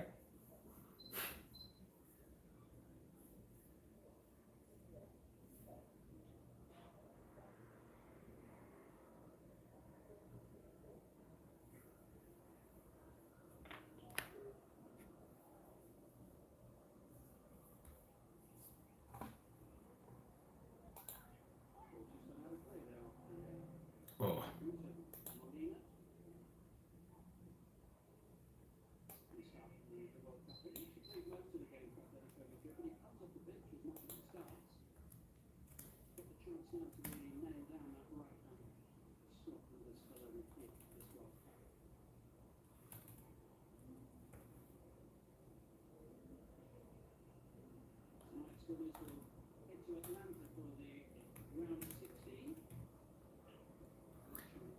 Apologies, was just updating our headline to fit the current circumstances of the game, to have it fit for purpose. But thank you so much to all our new subscribers out there. Thank you for joining the community. Oh, JY passed by. Can see Jesus JY passed by. Nice video, tribe.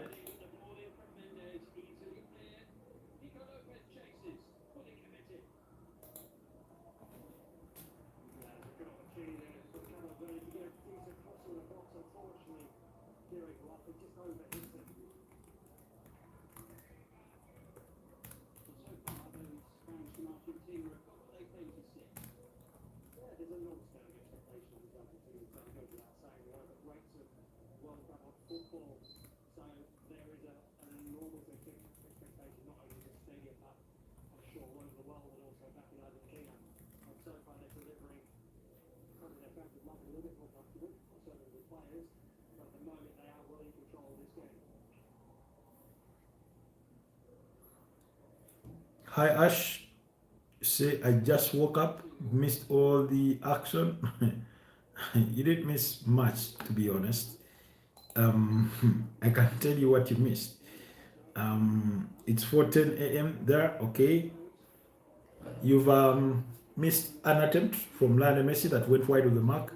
You missed his free kick that the goalkeeper that was straight down to the goalkeeper, so he saved that one. And then you missed.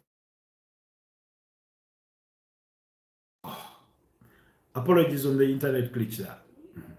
So you missed a Lionel Messi goal with Lautaro Martinez providing the assist. So you haven't missed much. Maybe you missed the penalty shootout for Egypt versus Australia, which Egypt won 4-2 after extra time, proceeding a 1-1 draw. Okay, 27 votes cast. 70% think Argentina are going through. 30% think Cape Verde have a chance.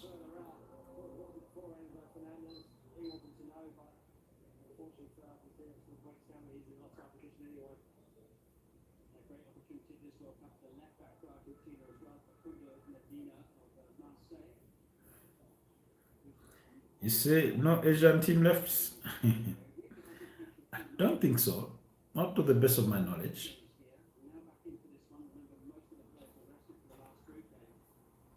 All you have is Europe, Africa, and South America, or CONMEBOL plus North America.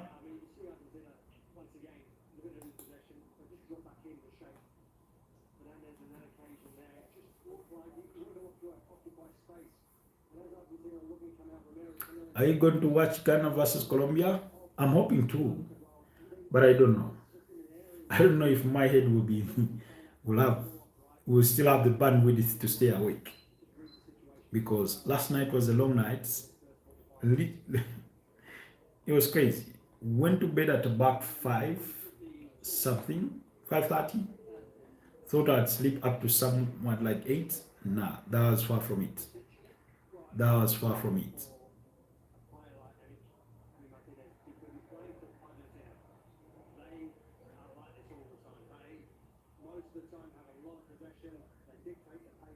Lopez Cabral.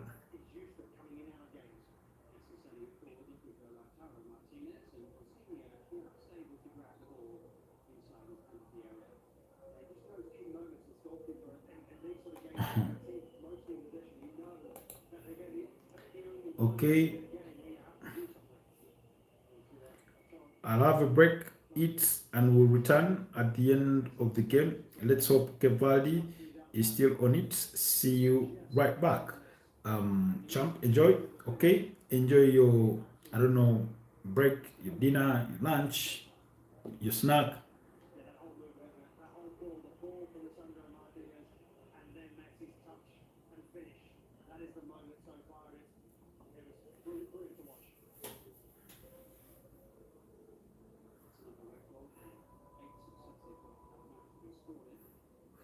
Ash says, I don't see Cape Verde returning. Well, that's why we are here, to find out whether they have the grit for it.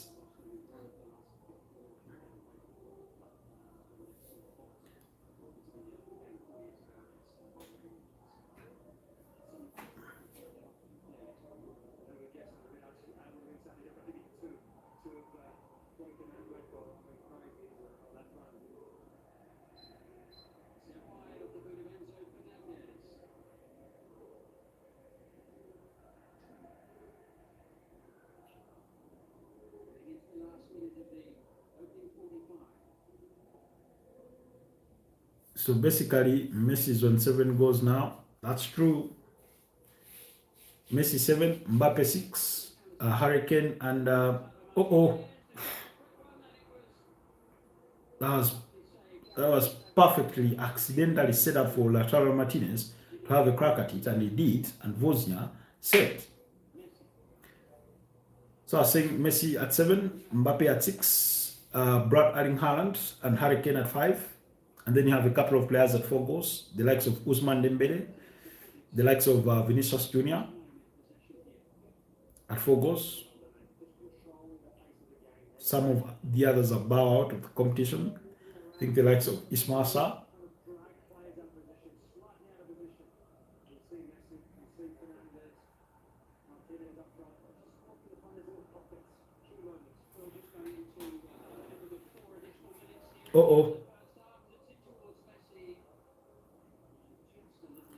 Ball just goes begging from Enzo Fernandez. Deep in. It was actually Enzo Fernandez who struck that ball after it had been perfectly set up for him by Lautaro Martinez. 4 minutes of added time in the first half. Argentina want to go into halftime or in the interval with the second. That's what they're pushing for. You say, hey, yesterday I had AC Milan offered Rafael Leao to Tottenham on loan. I don't think so. I wouldn't take that to be true. Yes, the player said he is going to be leaving AC Milan, but I don't think AC Milan are willing to offer him for on loan. Tottenham will have to pay up. But yes, Tottenham are reported to have some interest in Rafael Leao. Does Enzo Fernandez got rejected? Well, Real Madrid put out a statement saying that they are not interested in pursuing a deal to sign Enzo Fernandez. But sometimes, you know, a day in football sometimes feels like a day in politics. Things can change when you least expect them, you know. So, but I've also had reports that Arsenal made inquiries surrounding Enzo Fernandez, and I saw an Arsenal fan who wasn't too pleased with the idea that Arsenal are even remotely making inquiries about a Chelsea player. you know. So, and then the question I wanted to ask is it the player or is it where the player is coming from? You know.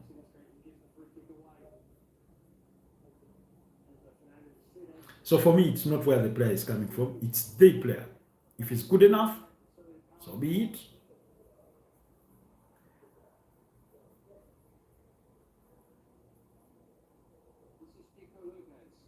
Oh, Valdi about to go out of this half without an attempt on goal. Kropi is not for sale. Bournemouth said Bournemouth do not want to sell players. And the reason for that is simple. They have a new manager.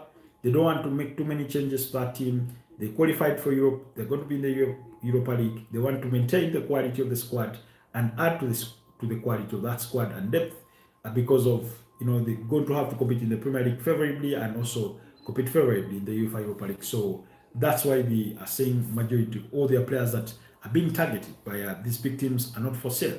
So ideally they wouldn't want to sell, but sometimes um, you may not have the final say, even if the player is under contract. Why? Because if the player puts in a transfer request, that's as good as a message to say, I don't want to be here anymore. And you can stick to your guns and keep him around. But we'll see how it goes down. But Man United have inquired about Alex Scott, so have Arsenal, a couple of teams, a handful of teams, including PSG, Arsenal, Chelsea are interested, as well as Tottenham, interested in Elio Junior Kropi, who scored 13 goals last campaign. So that's about it, you know. That's about it. So it does happen.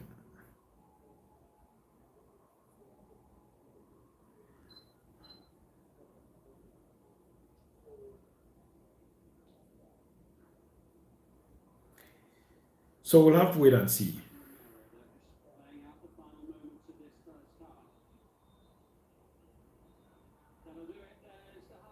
And the referee sends us into the interval or at halftime.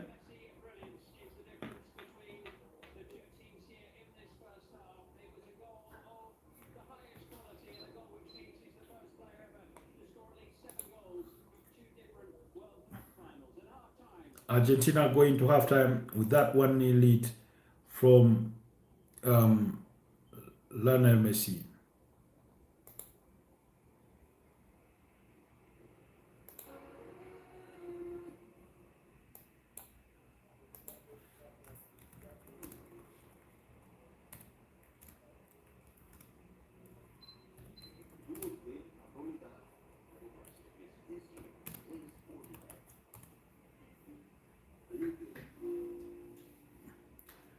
So it's halftime score.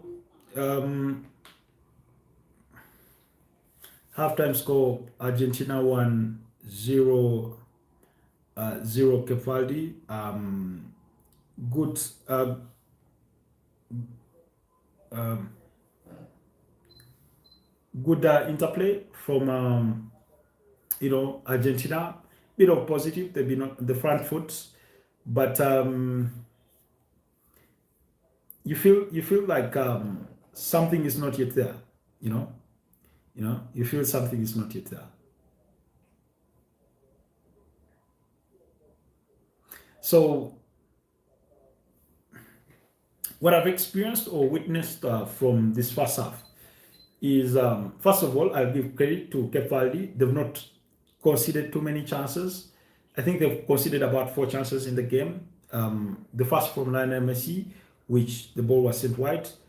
Then um, then you had the free kick. Then you had the goal itself and the attempt from Enzo Fernandez. That's all it was. And then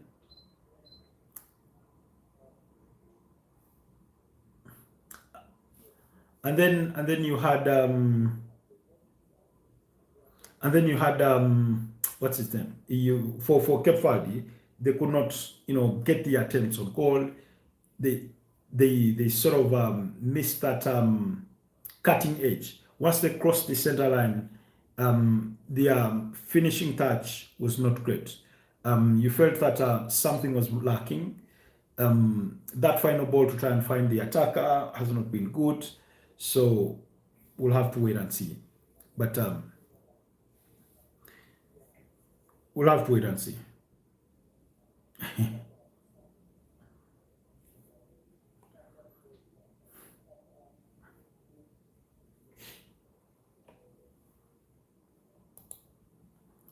So yeah, um, that's about the first half. That all you had.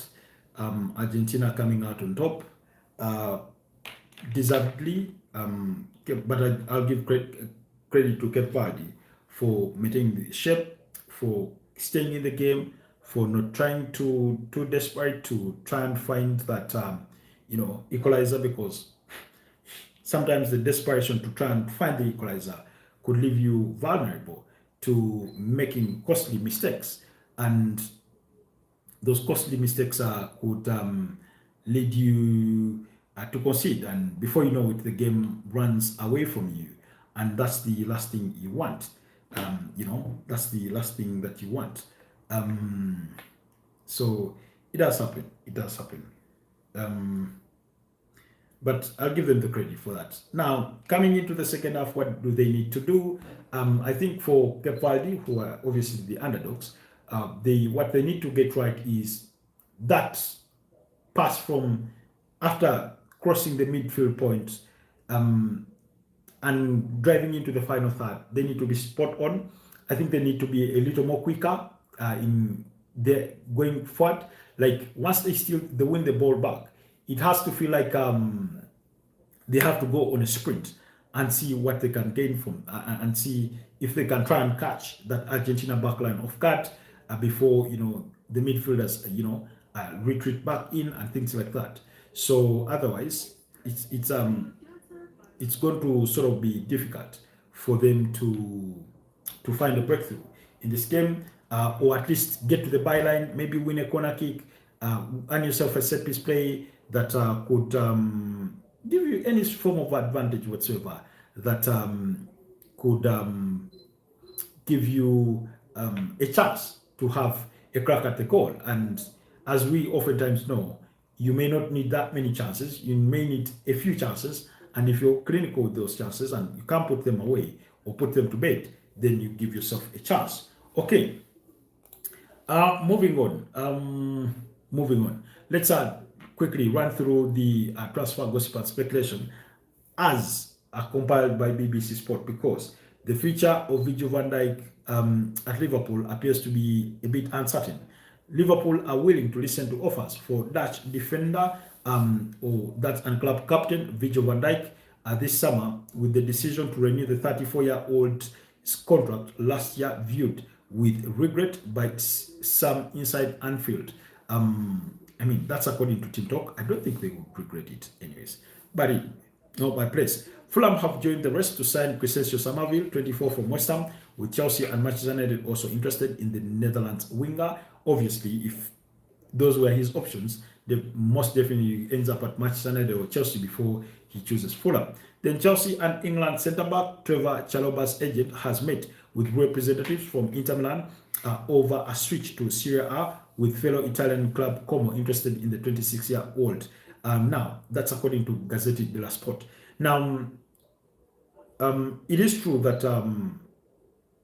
Trevor Chalobah is a wanted player by Como, by Inter Milan, and whoever wins the rest beside him will sign him. But although I sort of feel that obviously out of the two clubs, he may likely choose maybe Inter Milan, but more importantly, I think apparently Como had offered up to about £25 million, and Chelsea want more, maybe up to 35. We'll see. Is it worth that? Maybe. In this sort of exaggerated markets, why not? Why not? For a 26-year-old centre back. Barcelona have no intention of pursuing a move for Bayern Munich and England striker Hurricane. That's according to Sport in Spanish. You know that in the last couple of days we've had multiple reports suggesting that Barcelona are interested in the services of the 32-year-old England captain.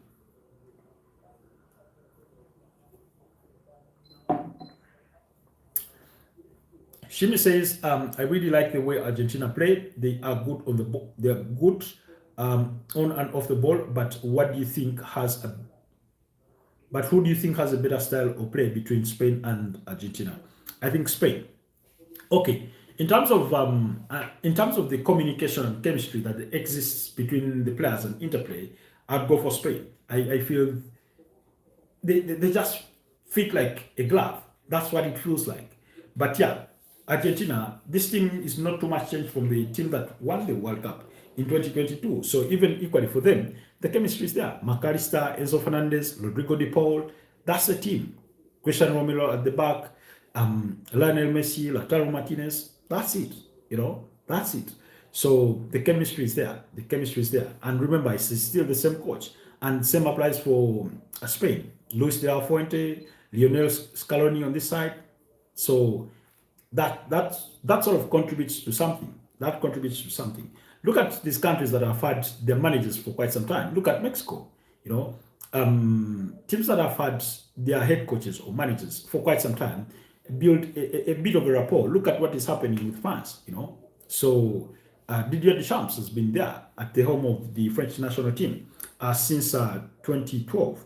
So once you think of it all in that perspective, it's only natural. It's only expected that they are the perfect fit. Okay.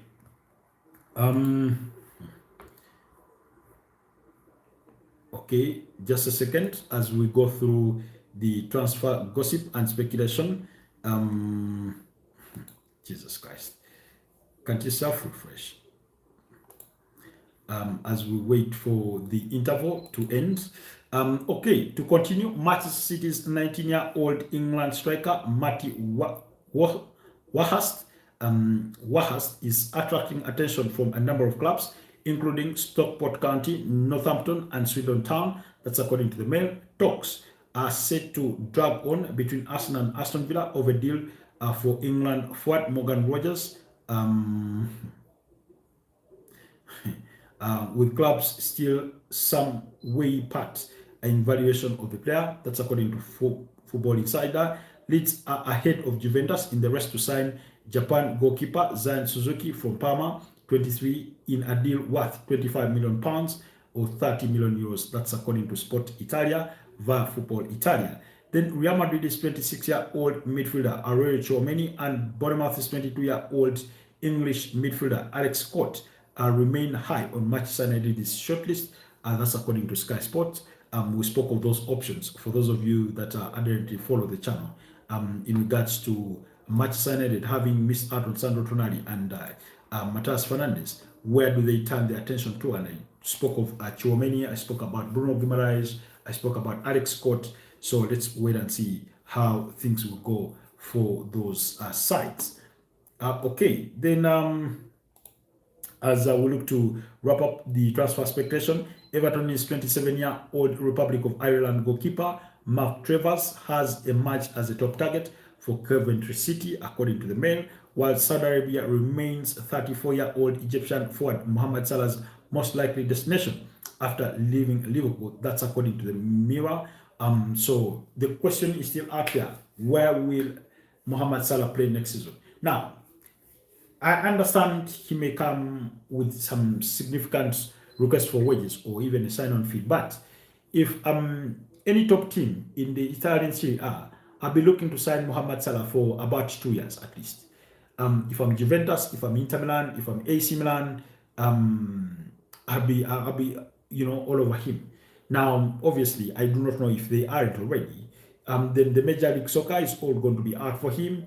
Obviously, the Saudi Pro League clubs are going to be all out for him. If I'm a Premier League club, I'll be interested in signing Mohamed Salah if it is a possible option. But obviously, it's not going to be any of the top sides, so it should be mid-table teams that come in for him. Tottenham Hotspur, Brighton and Hove Albion, maybe a Newcastle of some form. I don't know, but the likelihood of him staying in the Premier League is quite very minimal. You say for me, I would not be surprised if France end up in the final. They are just consistent. Yeah, they've looked good. They've looked good, to be honest. However, there's also a school of argument that maybe they haven't been tested as much. That maybe, just maybe, they are yet to be tested by some fairly very decent opponents. Okay, then Coventry are among clubs showing interest in Juventus's 26-year-old Belgium striker Lois Openda. That's according to Gazzetti dello Sport. That's in as far as transfer gossip and speculation is concerned on this evening. So yeah, we'll continue to bring you the latest stuff from the the world of football transfers and speculation. Now, Declan Rice to play through pain barrier for England against Mexico on Sunday. Neuro pain impacting lower back and hamstring on and hamstring, an ongoing issue, but Rice expected to be available to start. Now, yeah, this is what I've said. You have players. William Saliba, same story. He has a back issue. Bukayo Saka has an Achilles issue. Now, Declan Rice is playing on painkillers because he has a hamstring issue. He has a backache issue. I mean, anyway, the stakes are too high. So I understand why they're still playing him anyway. But what does that mean for Arsenal? And I've spoken about this. What does that mean for Arsenal? Because at the end of the day, this is why I said I'm so looking forward to see how Arsenal start the season without some of these star players because they're going to be tired, they're going to be fatigued. You have Gabriel Magalhaes out there with the Brazil national team, depending on how far they go in the competition. You have William Saliba out there, you have Bukayo Saka, you have Declan Rice, you have Martins. Okay, Martins may not be playing as much for Team Spain and David Raya. Those ones are not playing as much, if any, by the way. So, but you have these sort of core members of your squad. Julian Timber still has an injury. Yes, he missed the World Cup, but he still has an issue, and there's some doubts whether he will even start the season with the club. And that's not to say he won't, but I'm saying there are doubts. So then I know Ben White, from what I've seen, is back training. So it's going to be really interesting to see how Arsenal kickstart their campaign with all those injury concerns,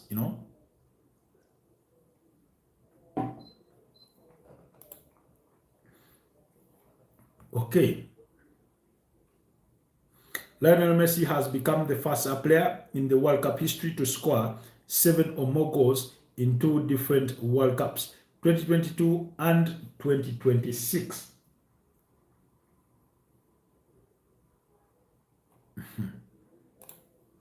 But the second half is bound to get underway. The players are walking back on the turf. Meanwhile, England versus Mexico will remain at 18:00 hours local time, despite discussions to try and move the game. England were seeking to have the game be brought a little closer. I don't know what 18:00 hours in Mexican time would mean for UK time, but it could be around midnight or 1 a.m. Who knows? Okay.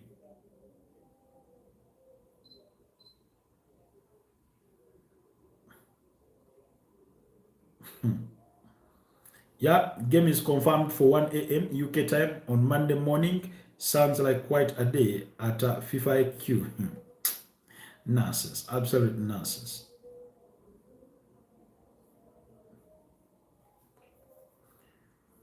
Okay, meanwhile, Alex Oxlade-Chamberlain did sign a one-year deal to extend his stay at Celtic, while Granit Xhaka is expected to stay with Sunderland, despite earlier reports linking him with the potential move to Chelsea, with the Blues having been reported to have made an £8 million offer. But apparently, he's given his commitment to Sunderland to continue with them. So, anyways, the second half is back, and yeah, we are 1 minute into the second half.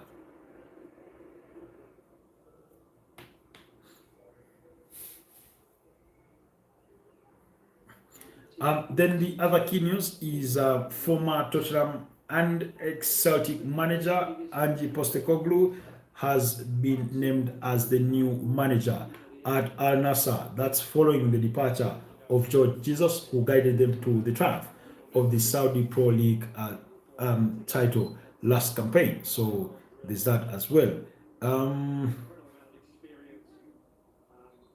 Then Chelsea have signed Manaka Matshokubo from North Carolina Courage on a 5-year deal. The 21-year-old named the NWSL midfielder of the year last season. So that's also happening. Then Fenerbahce have also announced the signing of Nathan Ake for Manchester City. The fee is believed to be about £7.5 million plus £1.5 million in expected add-ons for the Dutch defender. Then I told you about Jurgen Klopp is the leading candidate for the German national team job. Oh, that's a beautiful cutback. He could not have a control. Da Costa could not have a control of that. He's hardly been fed in this game. That's the striker for Cape Verde.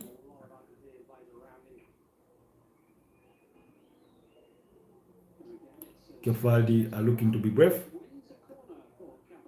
They have their first corner kick of the game.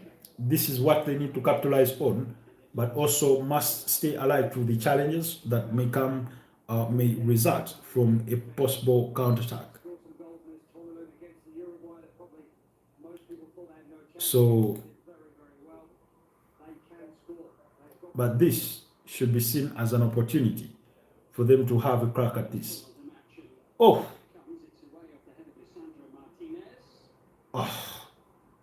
way off target.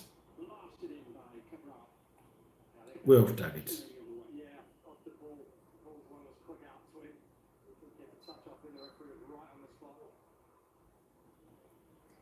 Way off target.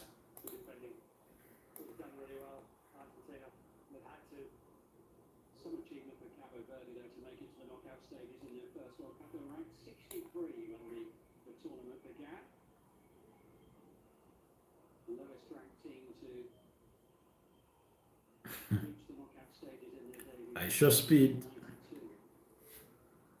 is out there rooting for Cape Verde in sheer agony after Lionel Messi squad. Remember, he's a Cristiano Ronaldo fan.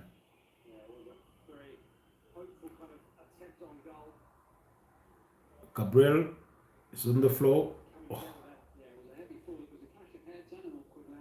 Clashed into his own teammate there. Clash of heads.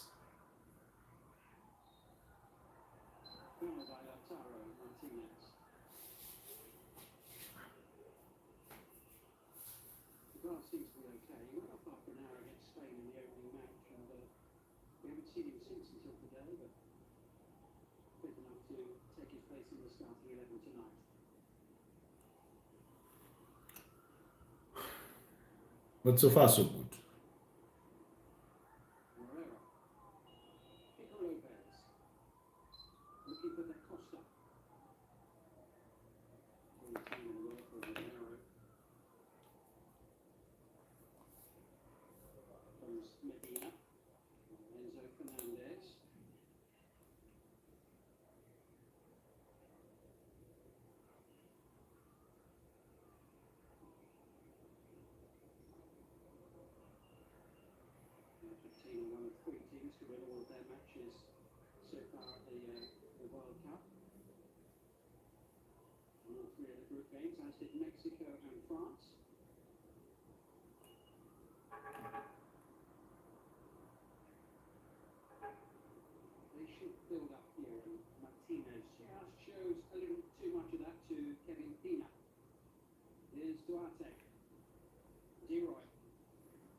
Okay.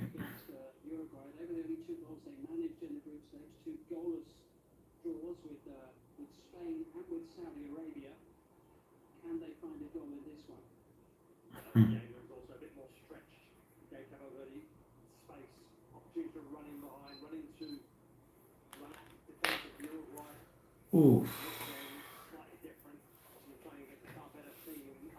Dubi Martinez, rumored to be a target for Juventus from Aston Villa, but he's not the only player they have on that shortlist. They do have a Guillermo Vicario from Tottenham Hotspur also in there.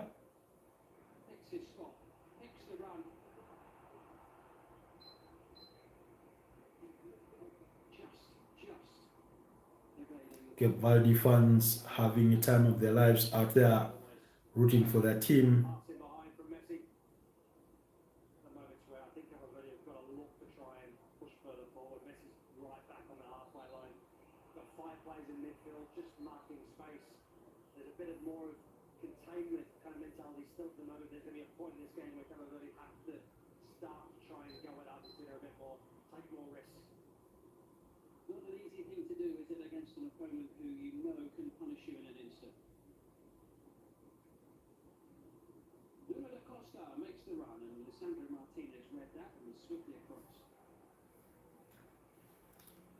Lisandro Martinez, Lautaro Martinez, Emiliano Martinez.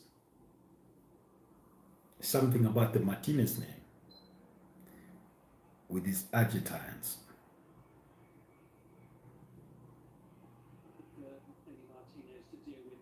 Oh. Go for it. Oh, Jesus Christ. At long last, Cape Verde have had a shot, one attempt on target, but Emi Martinez was right there.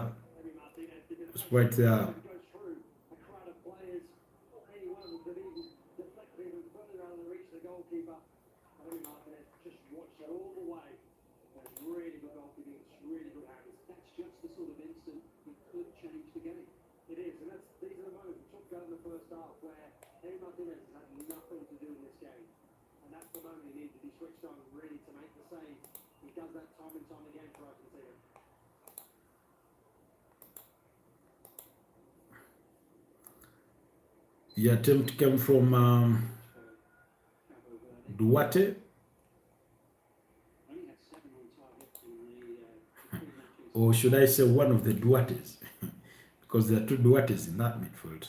But it was from Deroy Duarte, not Laros Duarte. Deroy Duarte. See. More votes. No, still at 27. That's a record for this channel.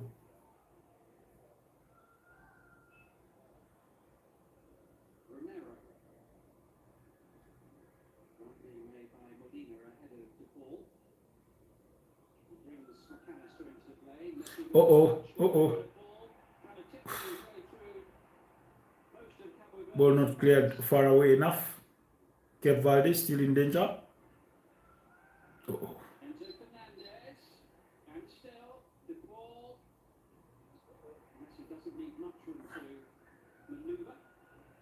Gotten away with this one. Woznia almost got caught out of possession. Seems to be caught in his head for a second. Maybe a part of him wanted to do what he's been doing almost all game, to dribble passes, pressure, but he decided otherwise.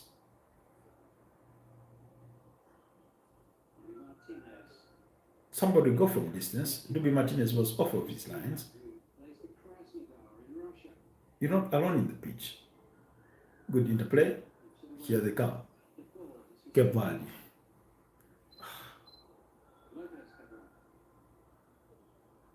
We're so desperate for that Cape Verde goal.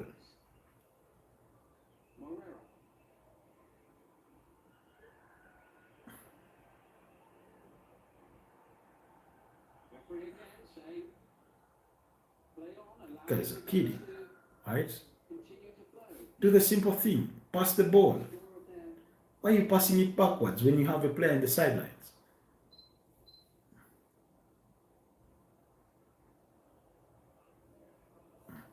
In the end, they played a poor pass. He basically passed it outside. Do the simple thing.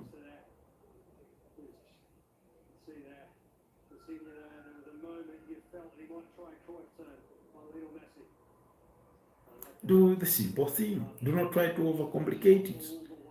Now you have possession.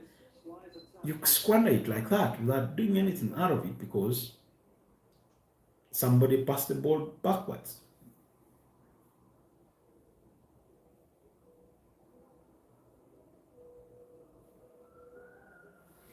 That comes with the pain of supporting an underdog. The frustration, the hope,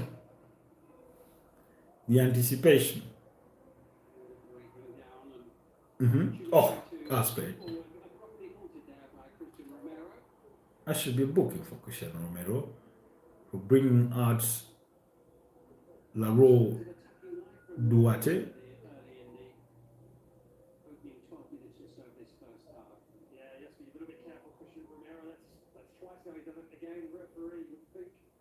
Gianni Fatino.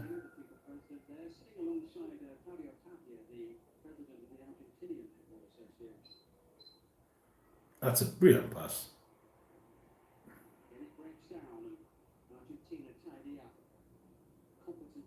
Uh-oh. Nice. Like how they are winning the ball back, but what they're using it for in the final third is still something lacking. Do the simple thing. Do not overcomplicate it. Play the simple pass and move the ball.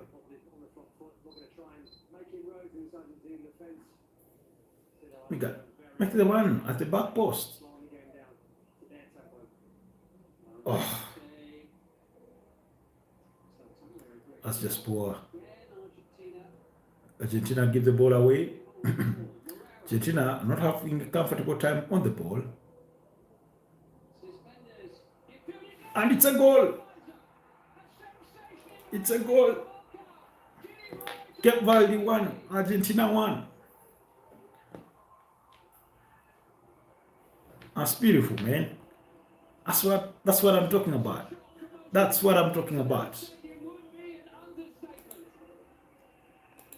That's what I'm talking about. I think it's Leroy Duarte, the goal scorer. It appears to be Leroy Duarte. I stand to be corrected, but it's Leroy Duarte with the goal. They've looked braver in the second half. They're doing the things that we talked about at halftime. Try to get into the final third. Oh, that's a beautiful pass for an assist. Oh. And yet all the time, he nutmegs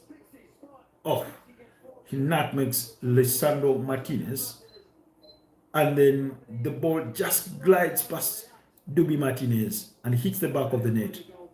Cape Verde one Argentina.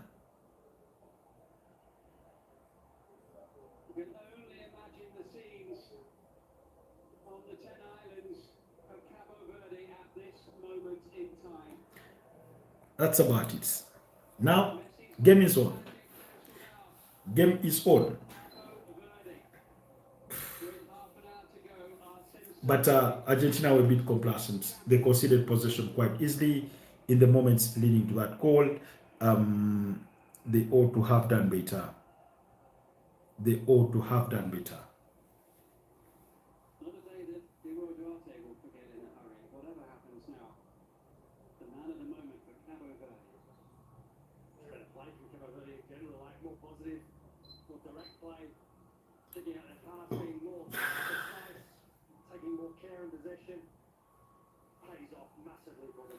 It will be Messi to kick his dog.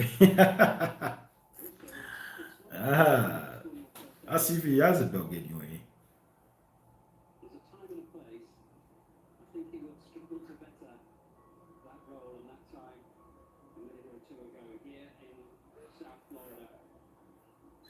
This is the moment when a girl gives you false hope, as though she will say yes, and then she doesn't.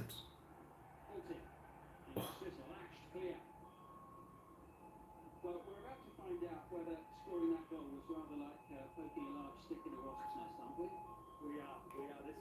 Told you, a brother. Well, I'm trying to enjoy this for as long as it lasts. It could be that Cape Verde have thrown a stone in a beehive. It could be that Cape Verde have thrown a stone in a beehive.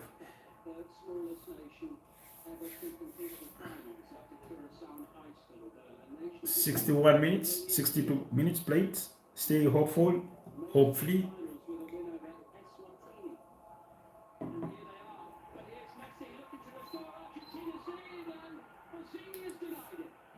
That's a brilliant save from Bosnia. Brilliant save from Bosnia to deny Lionel Messi, to deny him the 8th goal. Off. He tried to lowball him to put it in between his legs, and what a brilliant save. And then his defenders react quickly to deny Lionel Messi the rebound. But that was close.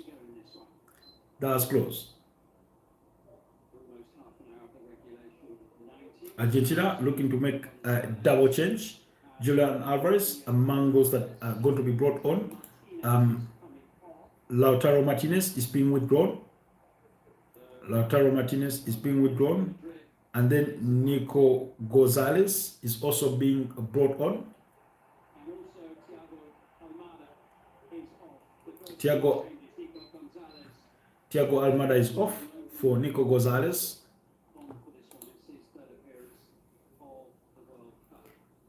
Portugal, Cape Verde brothers.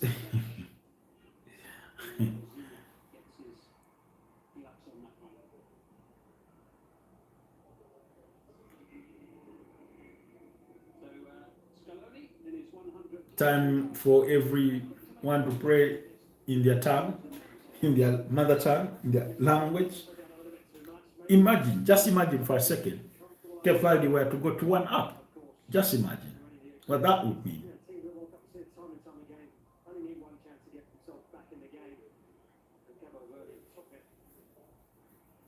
You have to be positionally aware of where you are. Cape Verde do not want to concede possession in a dangerous area. Referee says no foul, carry on.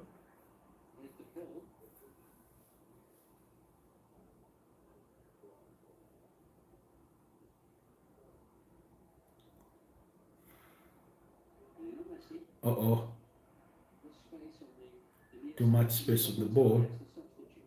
You don't want that.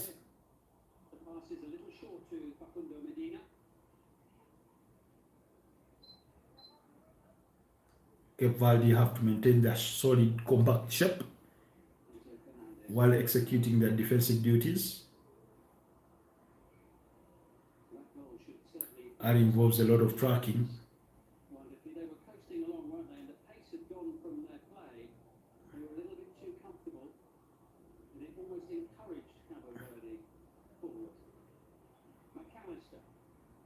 Who is tracking Mrs. One? Come out.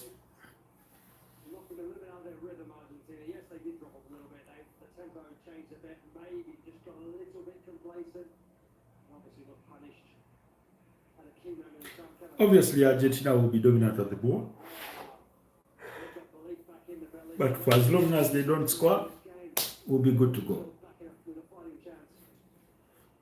For as long as they don't score, we'll be good to go.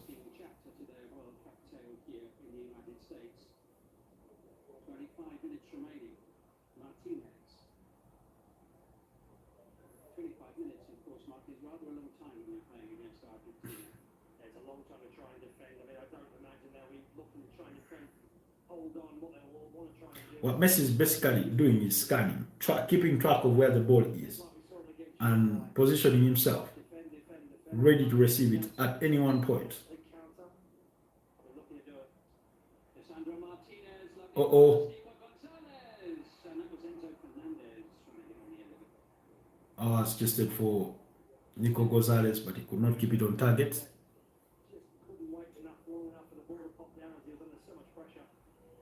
Cape Verde are like a lion waiting to pounce on Argentina when they make small mistakes. Cape Verde are making a burst of changes.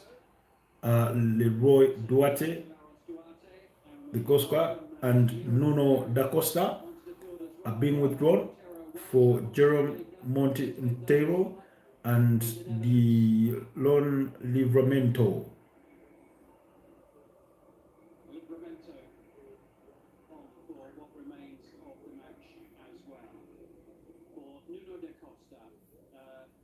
Let's see.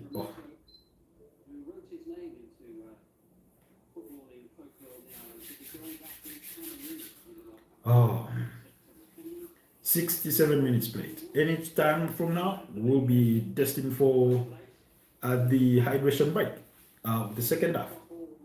And we all remember what happened immediately after the hydration break for the first half. And then Messi, yep, come on, was that what a yellow card? I feel like some things are being given because it's Messi.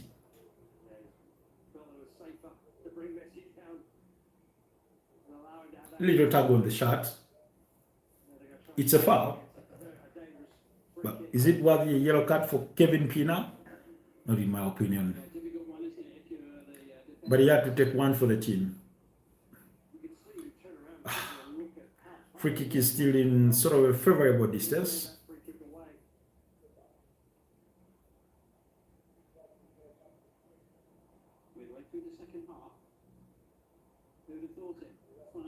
Woznia organizing his wall. It's Lionel Messi standing and Rodrigo de Paul. Here comes Messi into the wall. Wall does its job. Brilliant. Oh.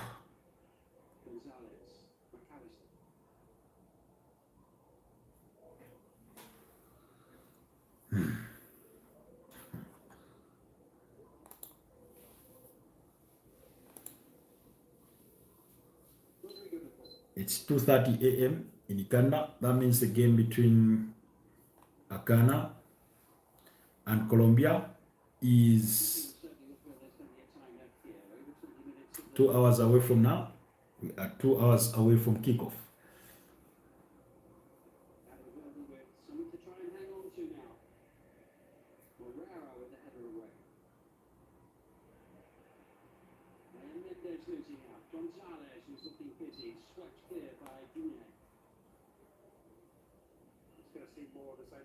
The game is now intense, as it should be.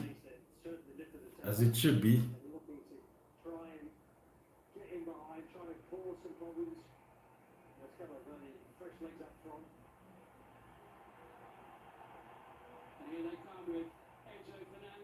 Uh-oh.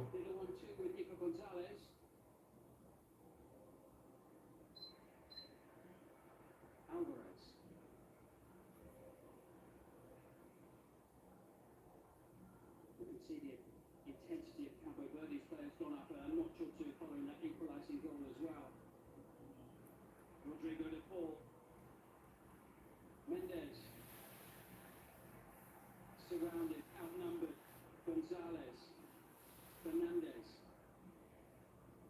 Medina bursting into the penalty area as well. Messi loitering some distance from the box at the moment, trying to. We're at the 70th minute mark. I think at the next time the ball goes out, we will have the water break. The hydration break. Oh. Argentina, Alvarez, here's Messi coming to life. Come on. Another free kick at the edge of the area for Lionel Messi. Free kick conceded by the goal scorer. That's not a favorable sport. Yeah, you just see the way Argentina have set this up. They've started on the left-hand side, recycled the ball, moved it back across, then quickly back in the same area, a bit of space on the ball. That's where it just opens up, and moving off the ball. Come on. He's excellent. Brilliant positioning again from the referee there, right on the spot. We can see the view from the referee's camera. Manu Ginobili in the crowd today, watching on, four-time NBA champion. Getting the crowd going in the last minute or two as well, when his picture came up on the big screen. Lionel Messi standing at it again. Well, this must look quite inviting. You do not want to give him too many of those chances. He will eventually bury away or put away one of them. Julian Alvarez is there as well. He's looking like if Messi's not going to take this, which is quite highly unlikely. Messi takes it. Oh, what a brilliant save from Vosnia. What a brilliant save. He took it so quickly. I think the goalkeeper almost was caught off guard. To make sure his wall's in the right spot. Messi sees it and sees it as an opportunity to try and sneak one back in. Almost nicked that into the back of the net. The goalkeeper was yet to settle back in position because he had just come out, literally tried to reorganize his wall. As soon as it drifted back,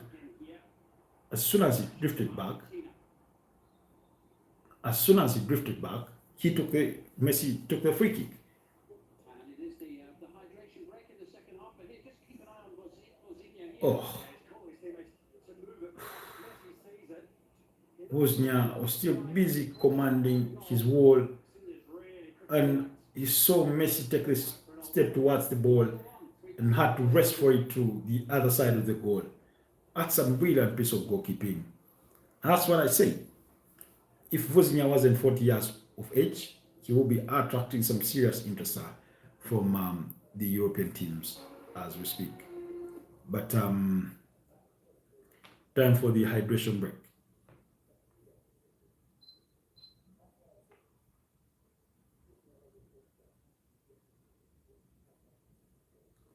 Time for the hydration break. But so far, so good. I like the attitude with which Cape Verde came back for the second half, with some bit of brevity going forward. They were more intentional. They were getting things right in the final third, contrary to what we had seen in the opening in the opening half, and things like that. So really, really, really interesting stuff. And they got rewarded for it with that goal by Leroy Duarte.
Do you think this game will go to extra time? Anything is possible from now on. I wouldn't want it to go to extra time.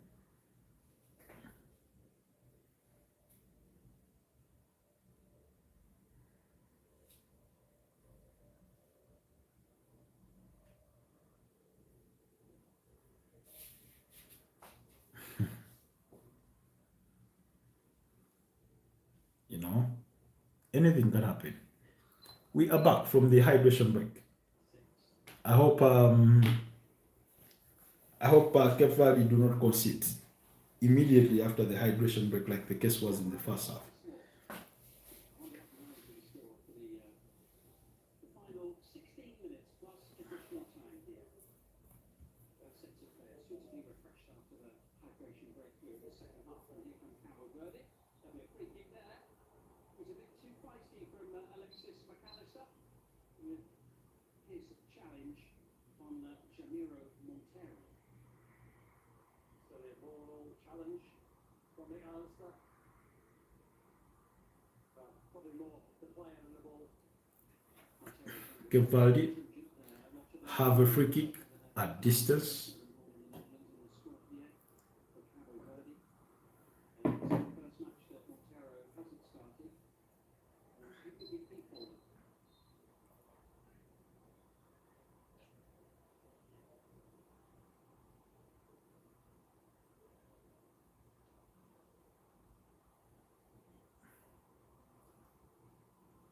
Somebody willing to have a crack at this.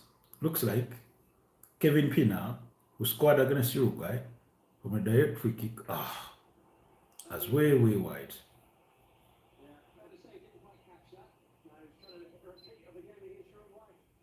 Always felt a long way out. Always felt like it was a long way out.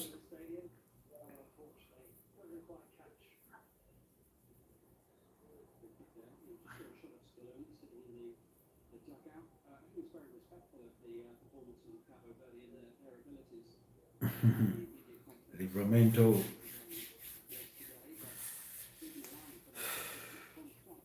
Oh, Roy Duarte, the goal scorer. Strong arm there from Lisandro Martinez. He's very, very fortunate there. Lisandro Martinez does really well to regain the initiative because he looked like he was going to be in trouble. And Mendes losing out. And Pino as well. Pino will be penalised for his challenge on Enzo Fernandez. Game is beginning to have one too many fouls.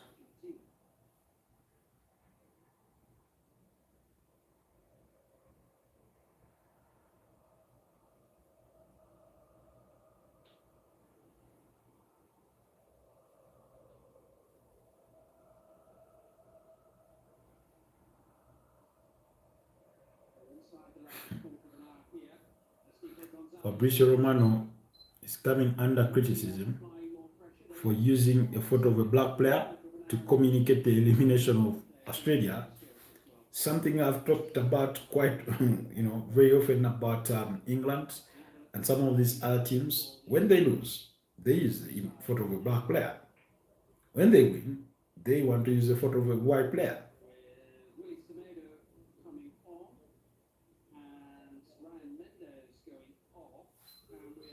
So those racism undertones are never going to go away. Helio Vera on in another set of changes for Cape Verde as we approach the 80th minute. Mark.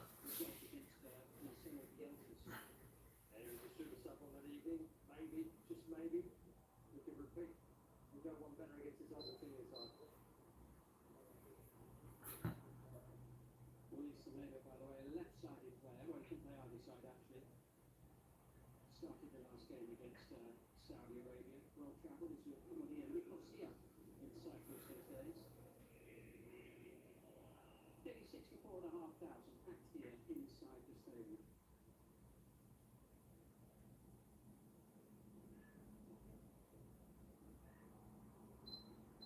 Alvarez into Messi. Looks to try and tee it up.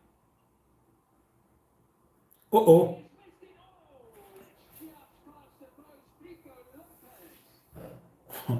Lopez nearly squared in the back of his own net because the goalkeeper came out, missed that, and Lopez cleared the lines. Wow. I was close. Argentina were close. We're close to making it 2-1.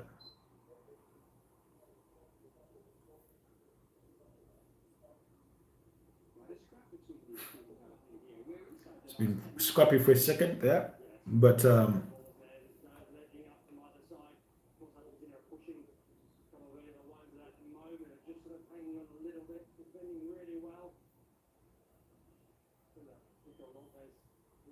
defending almost gets put off by Virginia as well, but that is brilliant defending. You can see there.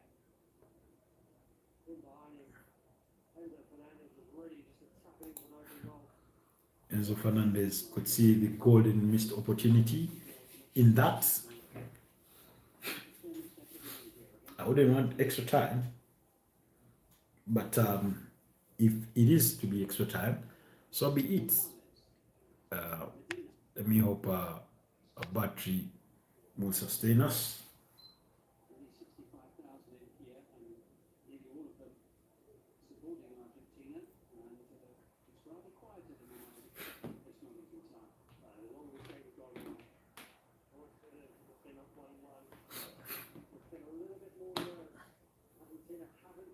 Uh-oh.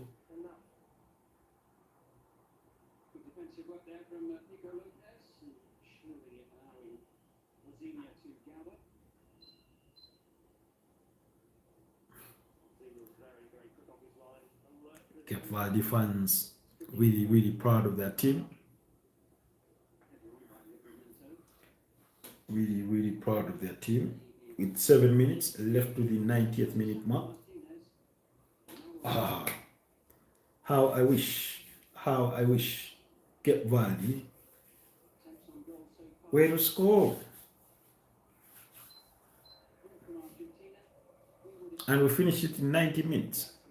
2-1 in favor of Cape Verde. And Argentina go packing.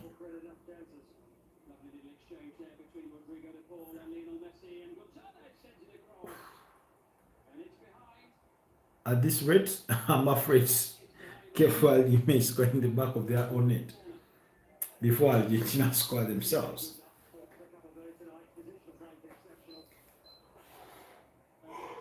Rodrigo de Paul withdrawn for Leandro Paredes of Boca Juniors. Oh, Messi with the corner kick. Oh, headed. There's a claim for a handball. It will be revised.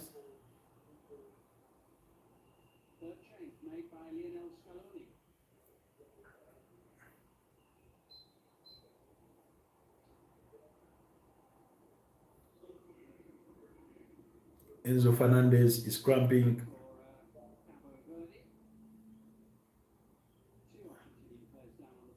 two Argentina players down. Enzo Fernandez feeling some tightness in his calf, while there appears to be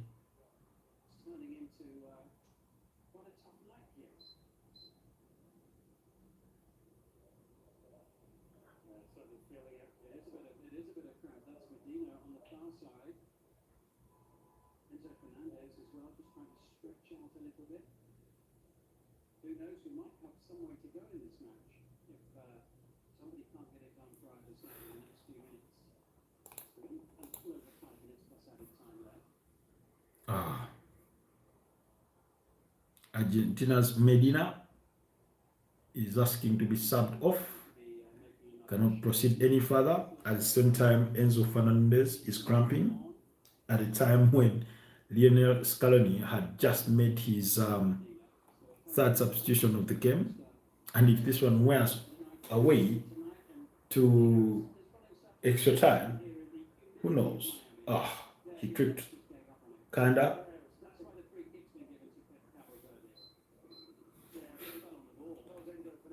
Medina out.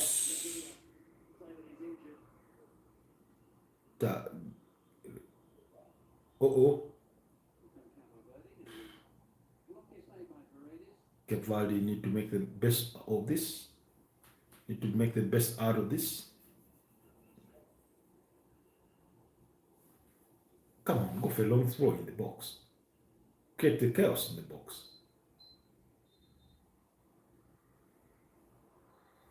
Should be looking to create chaos in that box. 85 minutes played thus far.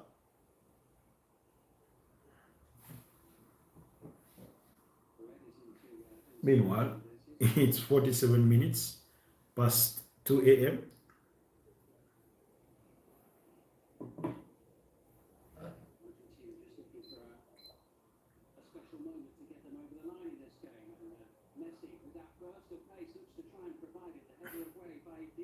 Uh-oh.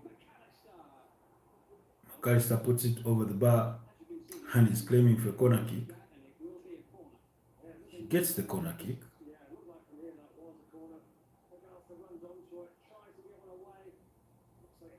I was always rising.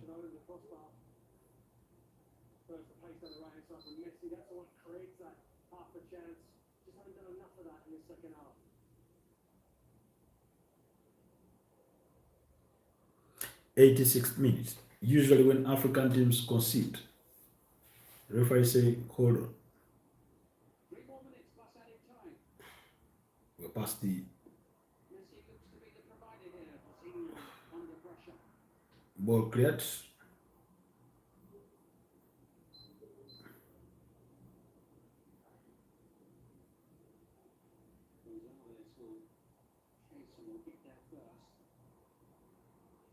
Uh-oh. Somebody keep an eye on Messi. He's out of frame. He appears to be out of frame, but he is in the game. It's going to cut back on the inside. Looking to tee it up for him. But good clearance from Cape Verde.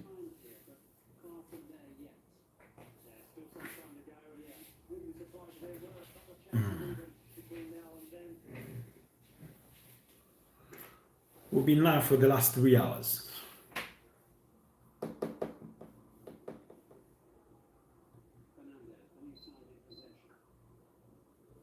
But so far, so good. I hate extra time, and if we do go to extra time, may need to take a breather. Uh-oh. That's brilliant defending. Was that Lopez? Lopez is being a mess. Lionel Messi tried to chip it in. His claim for a handball.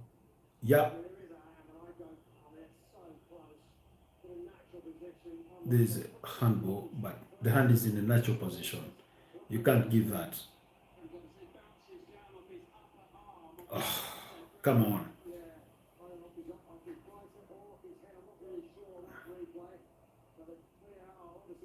It went off his head and then onto the arm. I'll be harsh. Referee says play on. That's the correct decision.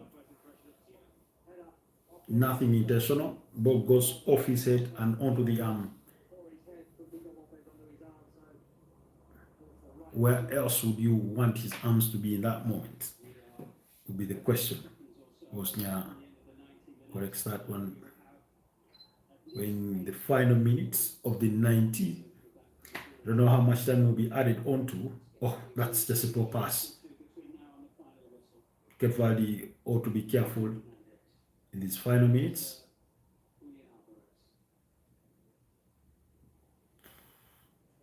"90-minute mark, 8 minutes of added time.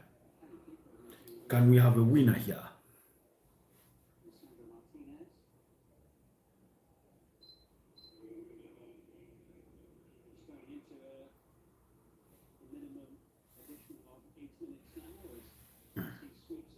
Uh-oh.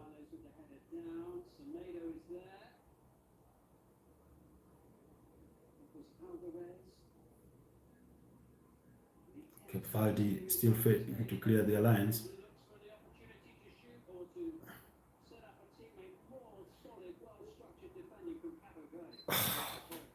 Just a loose pass.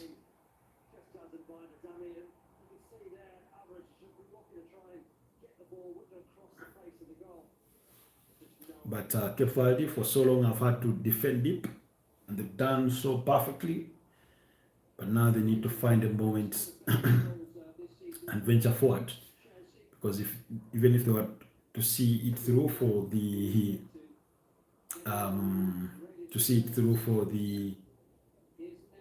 90 minutes, you cannot defend the entire 30 minutes of extra time. So you must be thinking of how you get yourself by.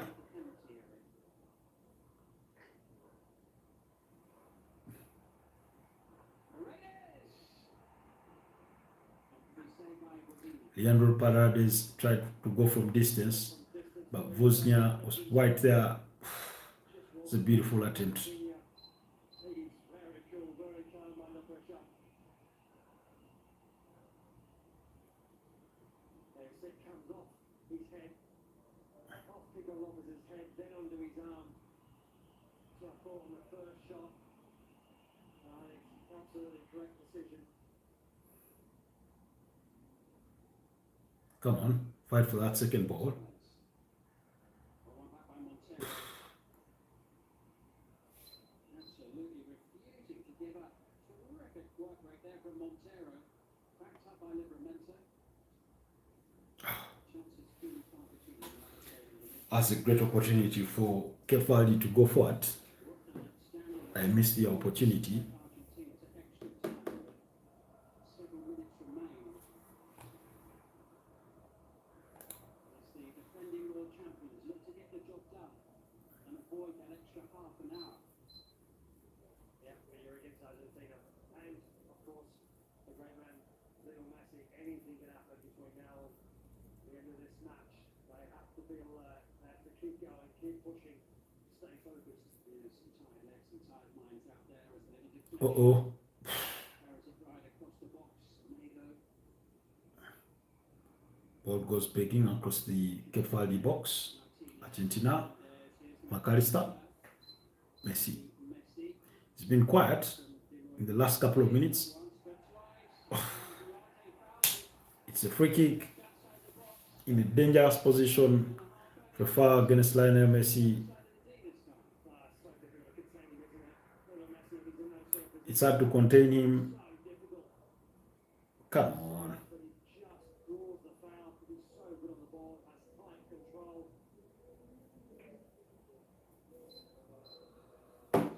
Oh. David Beckham out there watching his boy Lionel Messi. Well, and it's also a little Messi, so anything can happen. He can do anything with the ball. Messi's name ringing around the stadium here in Miami Gardens.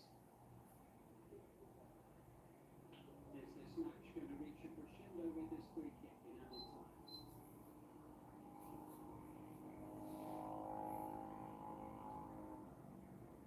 Woznia must be careful. Lionel Messi tried to trick him last time. He must be alert.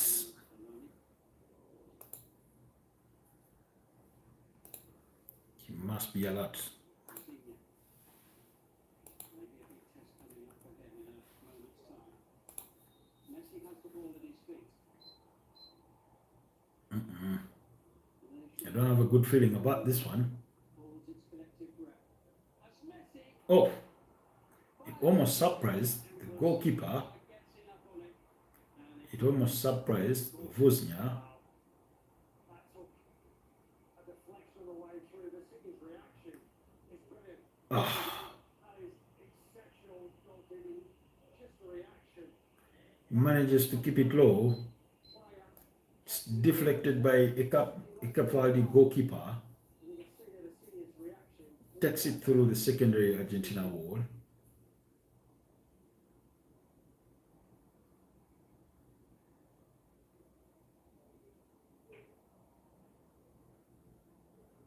Headed on by Livramento. Paredes away.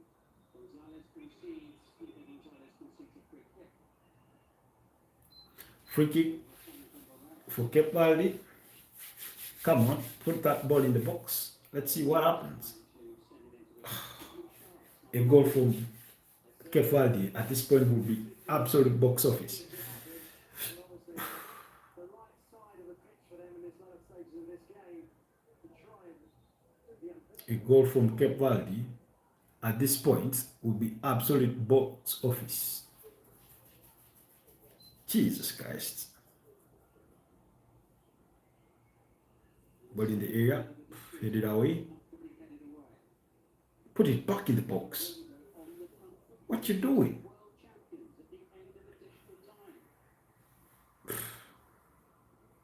Looks like Cape Verde want to go into extra time. They're taking their time on the ball. The world champions throughout this match. One moment of brilliance from Lionel Messi, with Argentina ahead in the 29th minute, but an equaliser from Diego Duarte with half an hour to go has set us up beautifully. That was a poor short pass. Extra time starting to look very, very large now. Cape Verde. Into additional time. Cape Verde are doing what they call game management, as though they are in a winning position. It's like they want to play extra time. Maybe they think they have the bandwidth for extra time and the Argentines don't. So maybe that's their plan. Could be here rooting for them to try and win it in normal time, and they have other ideas.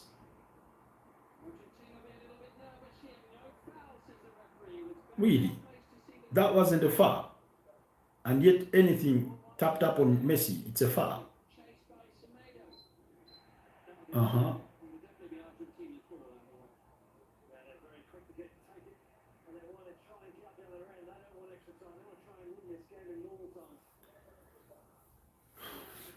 Just a matter of seconds left to the 8 minutes of added time.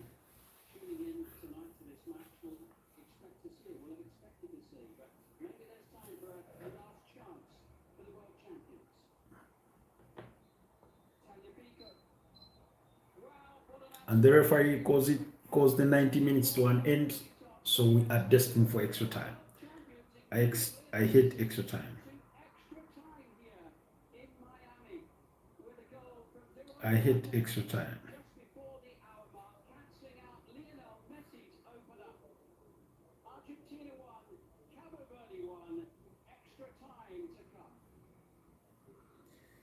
Should also be going to stretch my legs a bit. I can see still.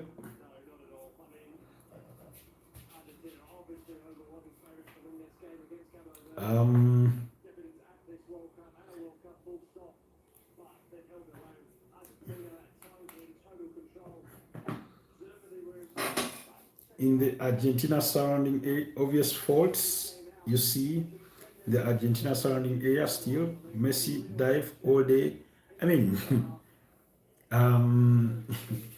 every foul, every physical duel with Messi has been deemed to be a foul. But anyways, let me see. Green screen.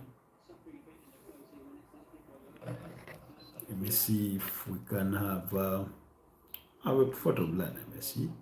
I don't think so.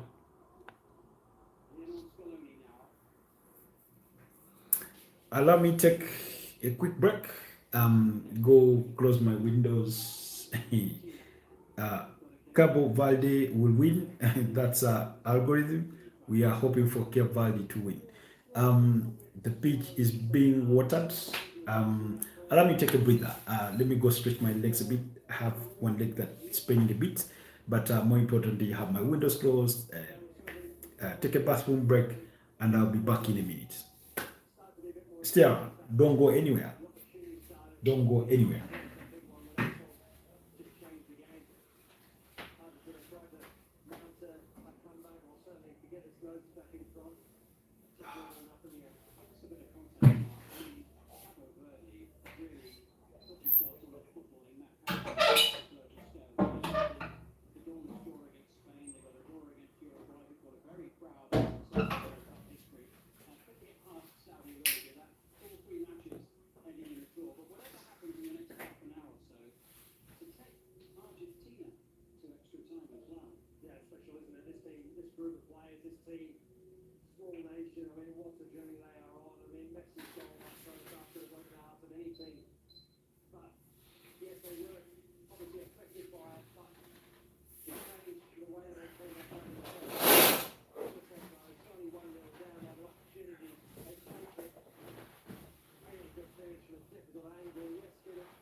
with the ball going through.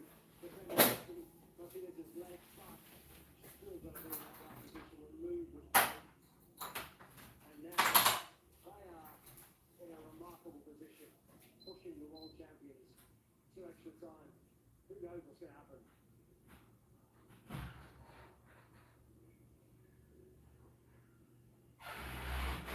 Well, time that Argentina will have been taken to extra time. Talk most with Germany. There's Lucinia, who just headed to the dressing room for a moment or two. The fans of Cabo Verde will be rather pleased and relieved that he's come back out for the start of extra time, although they've noticed he disappeared anyway. Yeah, mid 90 minutes. Drinking, it was very, very hot. So you're drinking a lot all the time. They probably had to go to the bathroom. Wouldn't surprise me. But now it's a big 30 minutes for both these sides. Obviously, Argentina with the weight and the expectation on their shoulders. Nobody thought this would happen in this game, would that be in extra time? And now they have to try and see off Cabo Verde. And Cabo Verde, like I said before, this game have nothing to lose. They have got everything to gain from this, and they've gained an enormous amount of support and admiration around the world for this performance. Now they have an opportunity for the next half an hour to do something possibly unthinkable almost in the football world. Like we saw just then, said it all, didn't it? Small island, big dreams, nothing to lose. Yep, that's exactly right. They've been great. They've been great entertainment. Been great to watch. We're fortunate enough to see them twice live here in this stadium, and they've never let us down. Yeah, they were great planning for the draw against Uruguay in the end in their second match.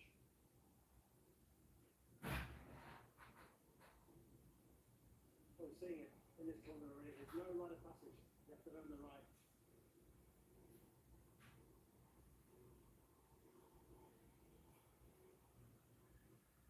Sets of players ready for the start of extra time. Just waiting for the whistle of our referee, Drew Fisher from Canada.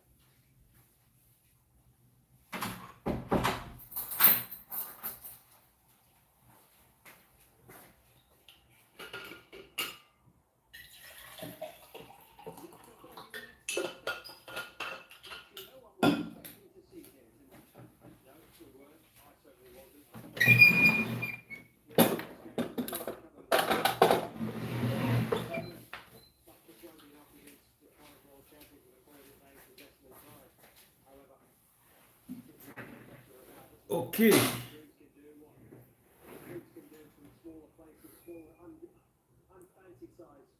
we are back. I am back.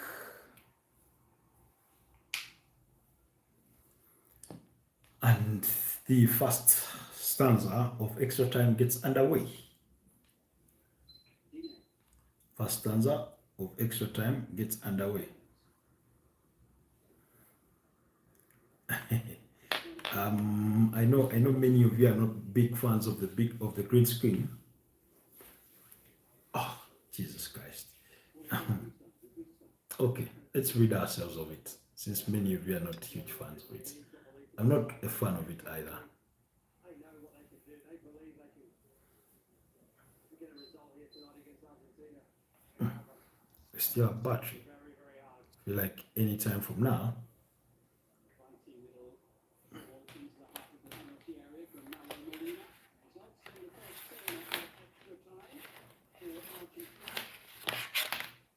we're into extra time.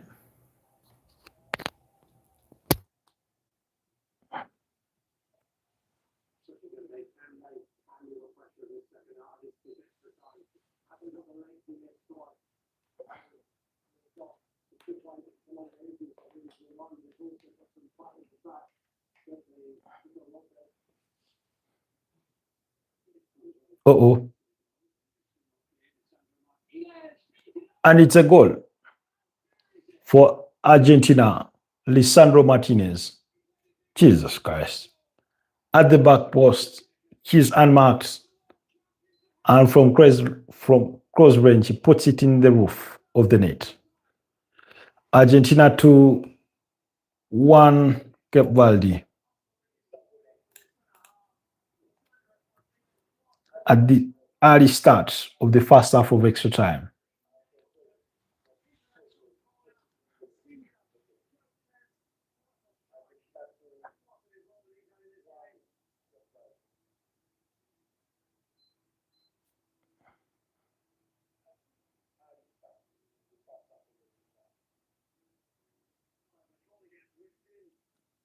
Is he onside?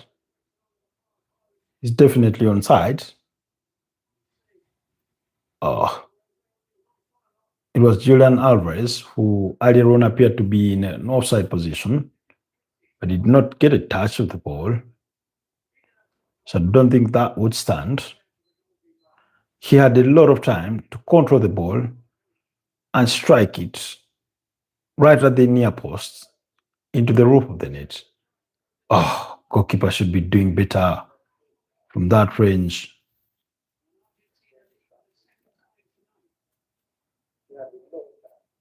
Argentina back in the lead.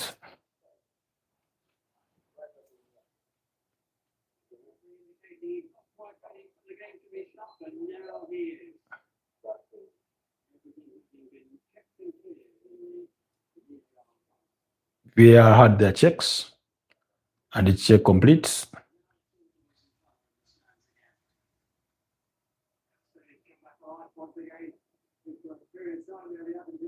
Argentine fans are now singing and chanting again.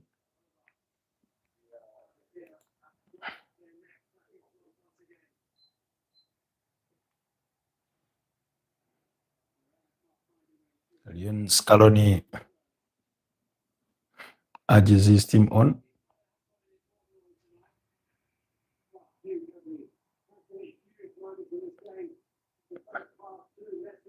Looks like he wants to make a change. Uh-oh.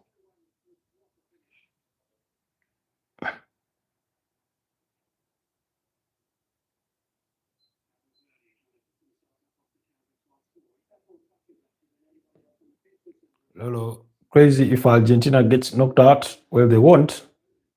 Now that they've scored, I don't see a way back for Cape Verde. I just don't see a way back for them. They've struggled to string the right passes in the final third. But now they're having a good phase, a good moment. It's deflected for a corner. But it would be absolute bedlam if Argentina were to be knocked out. Oh.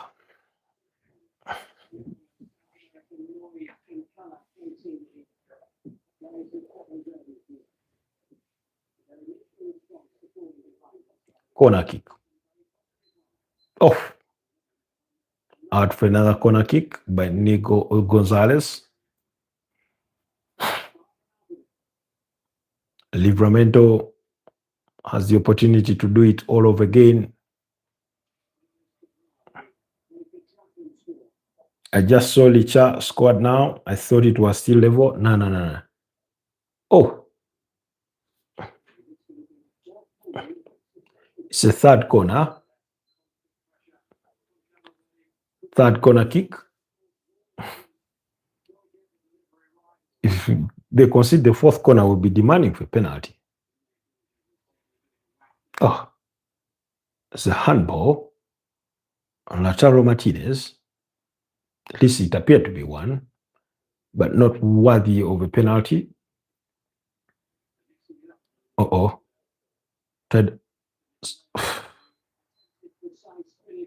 Tried something different. Cape Verde asking for handball.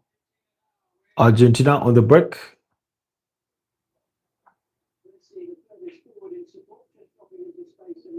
They could not make it count. Argentina will be looking to keep the ball and try as some game management, something that many African teams have failed at. Oh, Jesus Christ.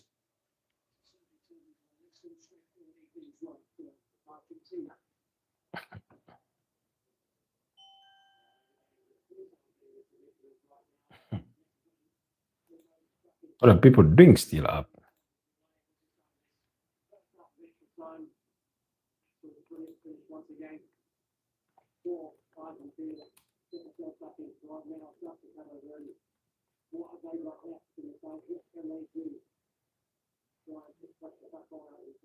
Into the 97th minute, and it's still 2-1. favor Argentina. Here they come. Great comeback. Oh,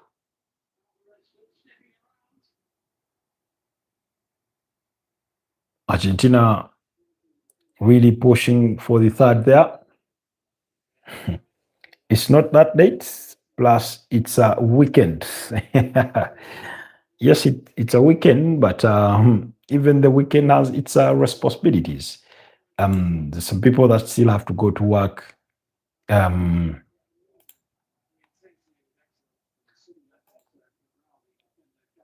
People who have shifts to work.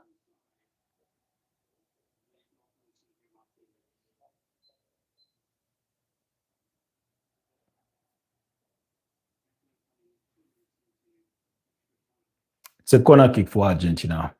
They're looking to make it 3-1. Put the game beyond the reach of Kefaldi. But Enzo Fernandez's attempt was blocked out. Lolo, when I was working in retail, every weekend was work. Retail, okay. Well, let me see. When was it? When I was still in casual labor, every weekend was still work. When I worked at a restaurant, every day was work. Sunday, Saturday, public holiday, it was all work, work, work, work.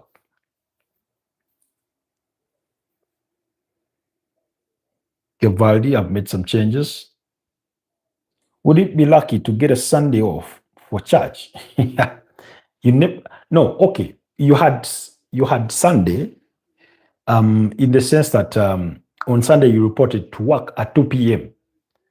But still, I mean, that's the only time you slept a little extra. That's the only time you got to take care of your laundry, maybe organize some clothes for the subsequent week, or rearrange yourself. Obviously, with restaurant work, putting on uniforms, but it's the only time you got the chance to rearrange yourself. So, in a way, it still felt little time. Before you knew it, it was 2 p.m. And actually, before you knew it, it was 1 p.m. and you were headed out for work. So, it was a crazy schedule.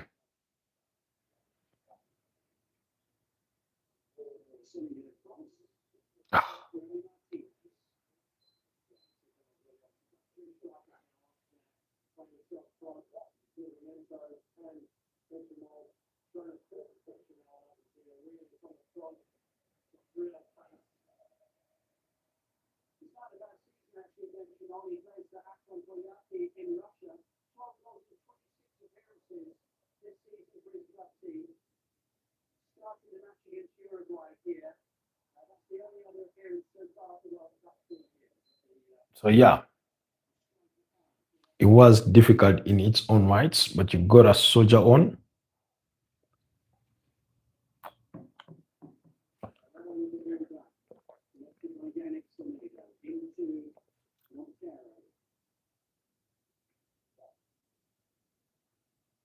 Cavaldi seemed to be devoid of ideas.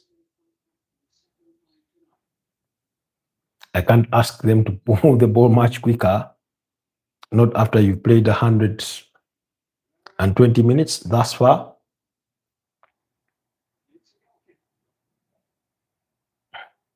I appreciate your presence, bro. You like a friend now, even though we are not in the same place.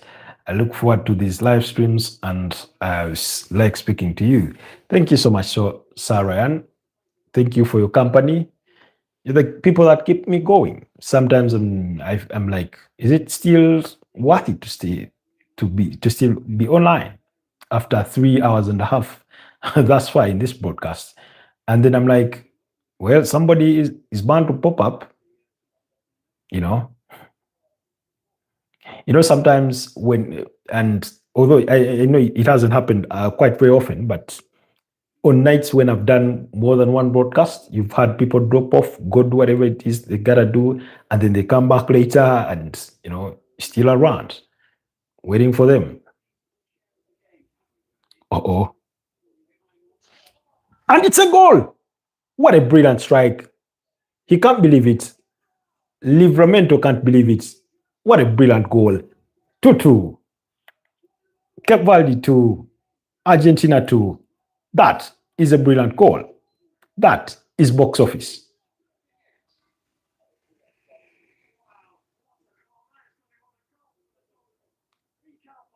He ran into the crowd. I don't know what he's looking for. I don't know what he's looking for in the crowd. Livramento.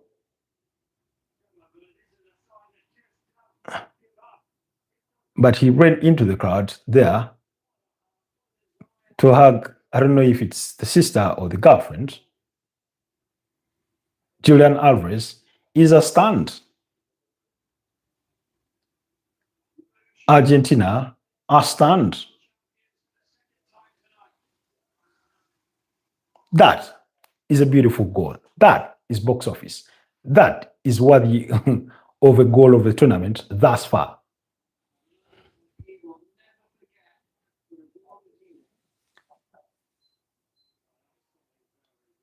Oh, it wasn't Livramento. Now imagine in this world of VAR that VAR intervenes and the goal is ruled out after all that celebration. But what a goal. A ball is recycled. It's passed back to him. He's in no man's land, right slightly inside on the inside of the 18-yard box, and he fires it into the top corner. Even Lionel Messi will be proud.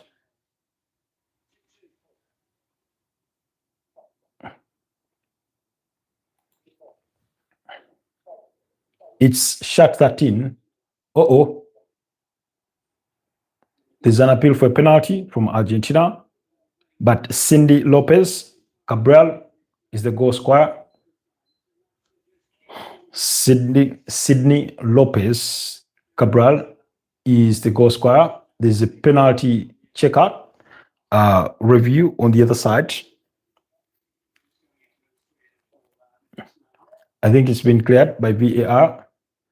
Hello, Lionel.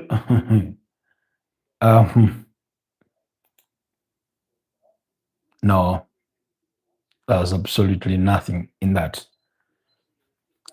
3 minutes of added time in the first half of extra time. I feel like there shouldn't be added time in extra time, especially in the first half of it. You know, welcome to Cape Verde. Ah, Jesus Christ. Uh-oh. Uh-oh. It was almost put on the silver platter, on the silver plate for Lionel Messi there for a second in some unconvincing defending. Come on, give him the ball. Sometimes I don't like the hesitation of Cape Verde in going forward, but that's about it. They do their thing. They are very patient.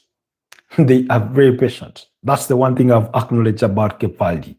Even when you want sometimes them to, you're watching them in what appears to be a break, there's a way they sort of slow it down, recycle the play. I've come to a point to acknowledge or to accept that it appears to be intentional, that they are not looking to do the sprint. They're playing in a certain way that allows them to reserve a bit of energy. Molina out, Montiel in. This is Africa. This is football. That's from algorithm, Oh, come on.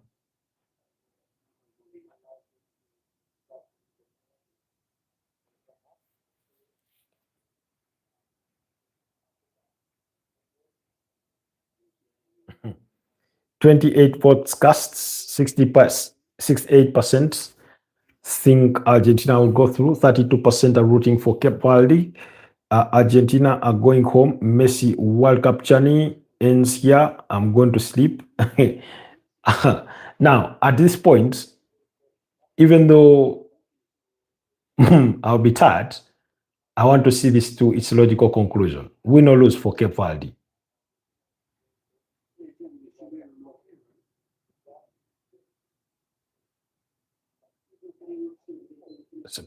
There's a Cape Verde player on the floor.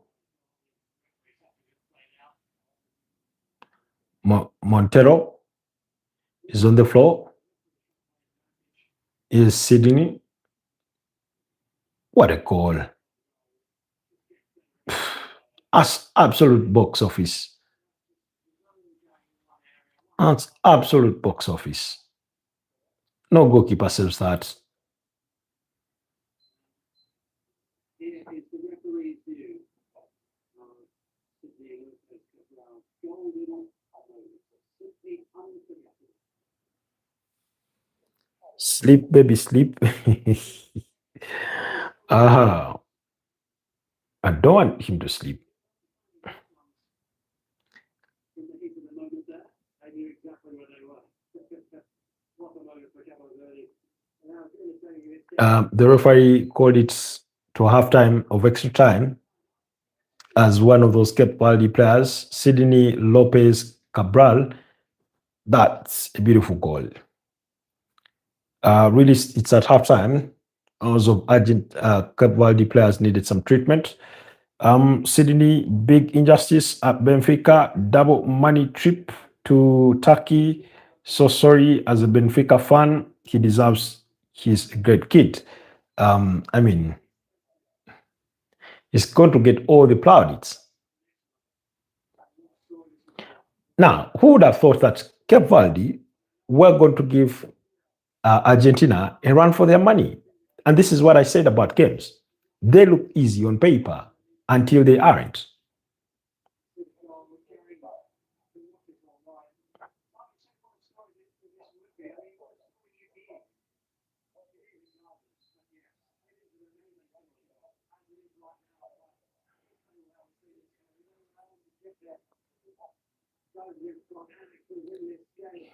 He only talks Creole and Netherlands, doesn't talk Portuguese. He's hardworking, gifted, good kid. Okay, I thought.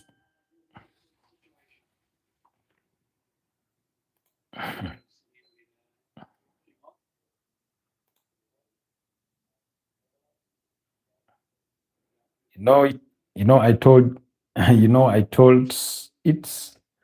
What did you tell? What did you say? The call for Cape Verde to go through.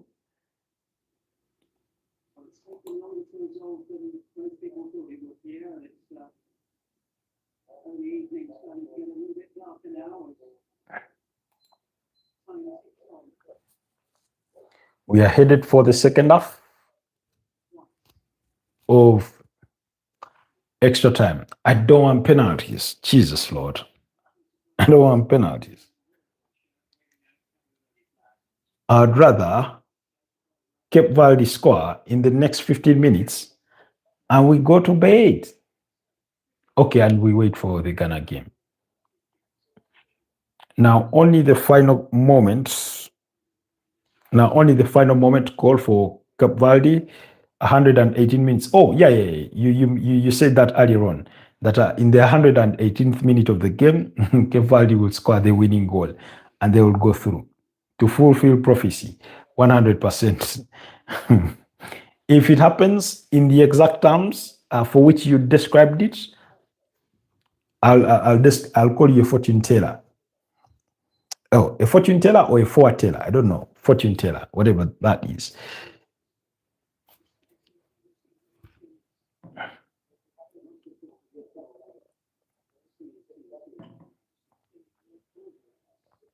Uh-oh.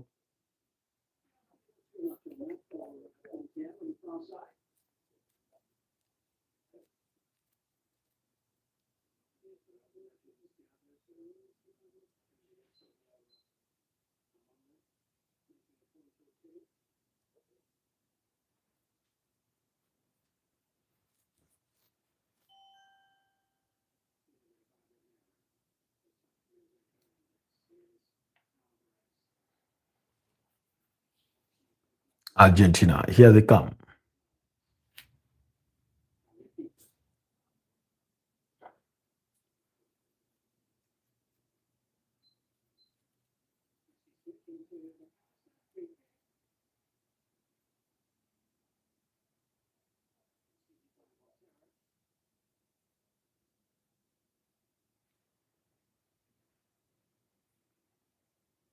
Me, a white Kimbanda.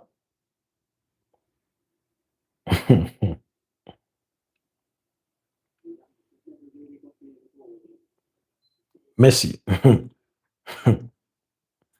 From around the 80th minute mark, Messi has only reserved himself for dead ball situations, literally.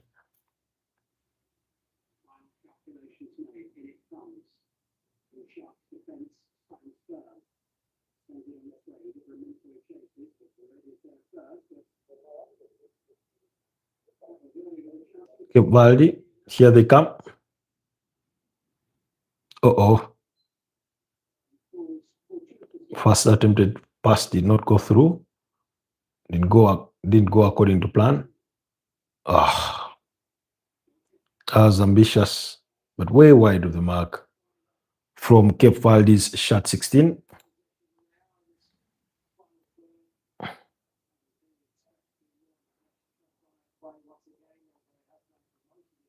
From Cape Verde's shot 16.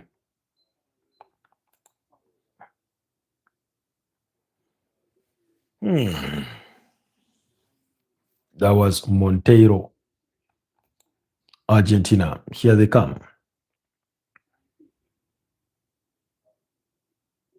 Uh-oh.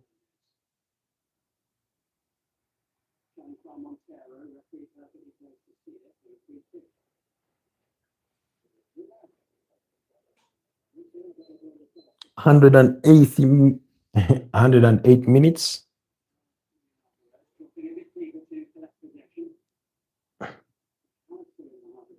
Not give them too much space. Offside. Sure, even the referee is tired. Somebody drifting from an offside position there. Leon Scaloni.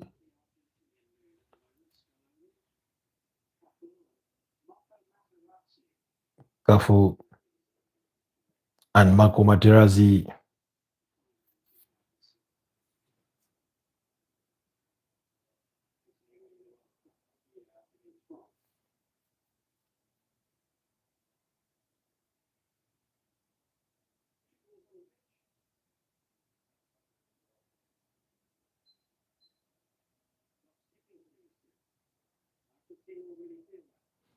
Cape Verde head coach not too pleased with the referee's decision there.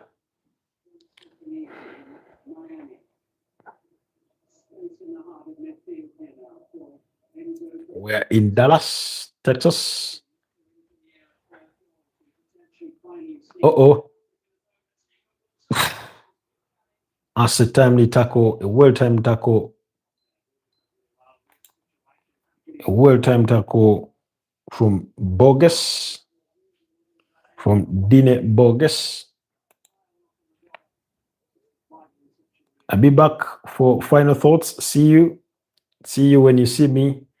Hopefully you'll be back just in time.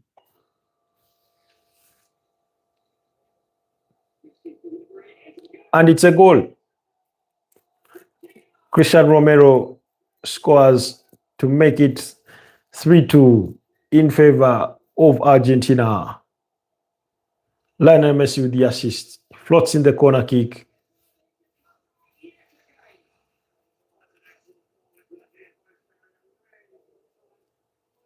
Woznia cannot believe it.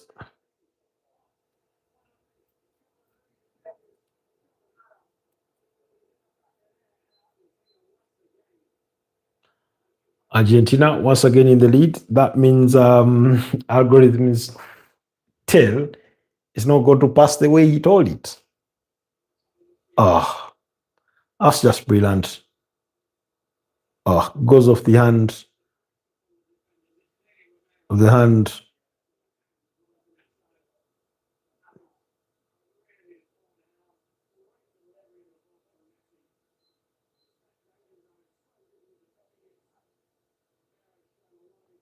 I think that slight deflection from the hand of the defender takes it beyond the palms of the goalkeeper.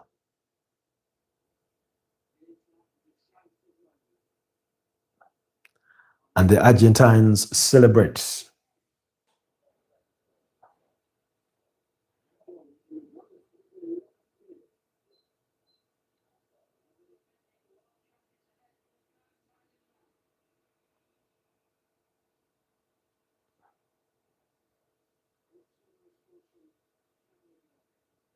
Valdi will have to do it all over again, or otherwise, it might as well be the end. The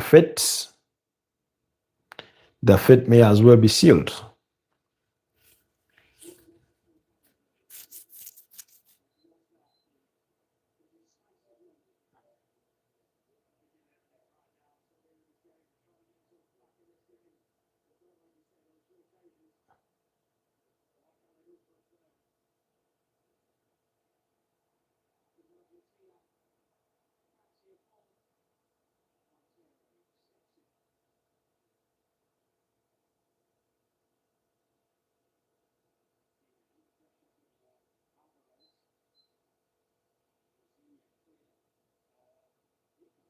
Yes. Nico Gonzalez is on the floor. The referee is not obligated to bring play to a stop.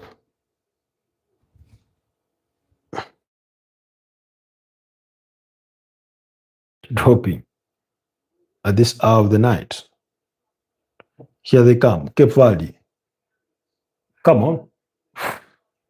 Ball is deflected back into play. That's a good pass. Oh. Could not get to the back end of that one. Moreira.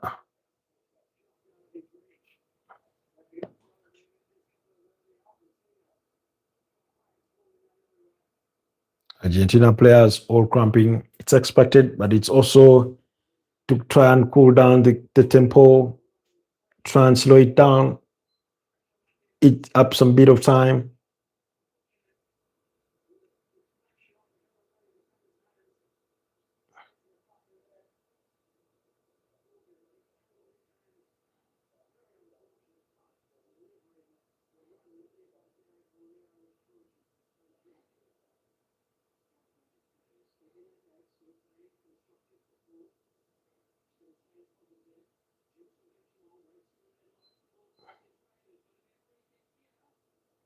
There's a free kick and a yellow card, possibly the second. This is for Monteiro. Oh, come on.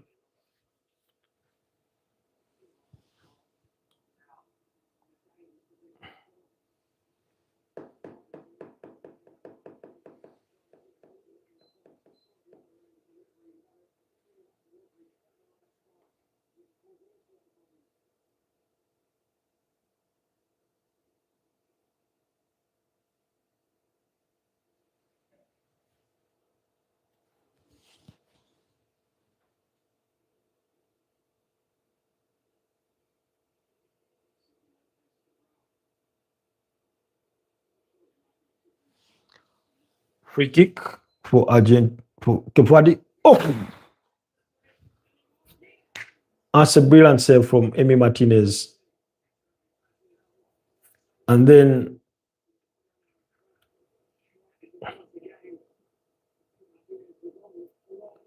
Sydney Lopez Cabral, and that floated that in. It was right on the money. And as soon as he finished, he cramped up. That's a brilliant save from Emi Martinez. Oh,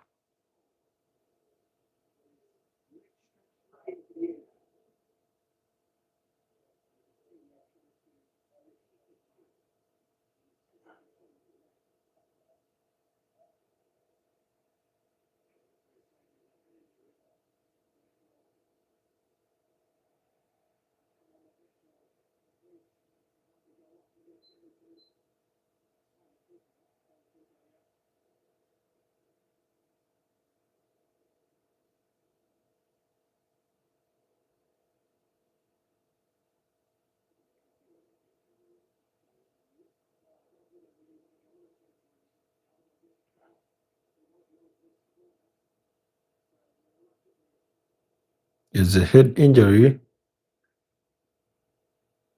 Mm. Oh, somebody has blood.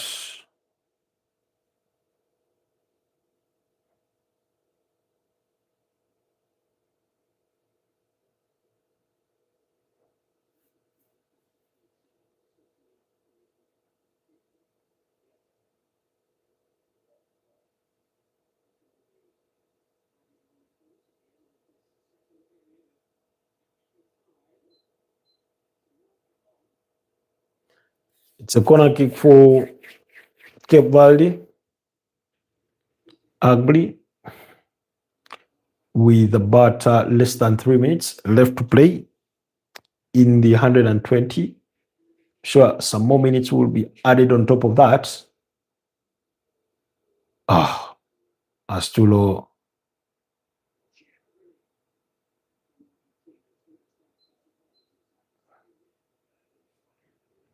Corner kick was Astulo for comfort.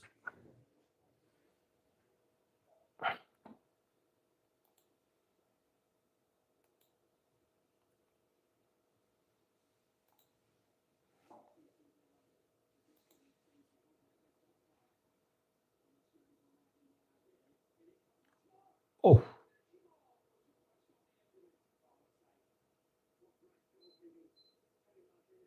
wow. Cape Verde were this close to making it 3-3. It's a corner kick for Cape Verde.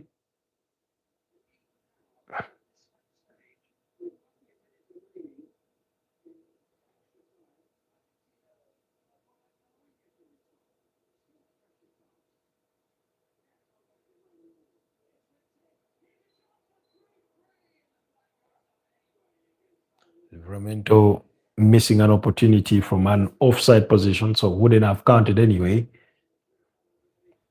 But what a spirited fight Cape Verde have shown. Miles of sides.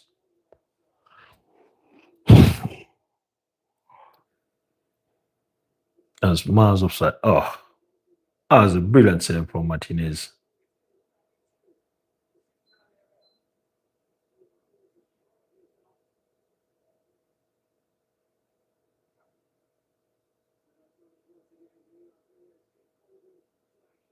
We are into the very final minutes of the 120. Argentina still leading 3-2. Only 3 minutes. It's going to be added. I feel that's too few. We had the goal celebration. We had the player, being assessed for treatment because they had blood on their shirts. 5 should have been worthy.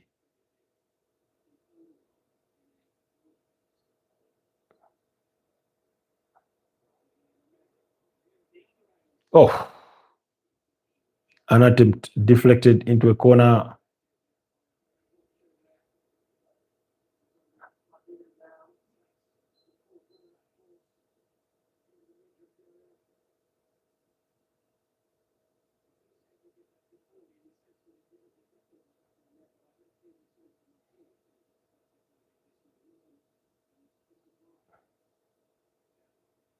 Yeah.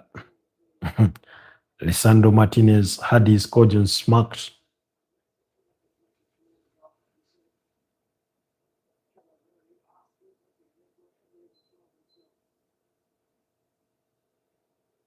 What a game. What a game indeed.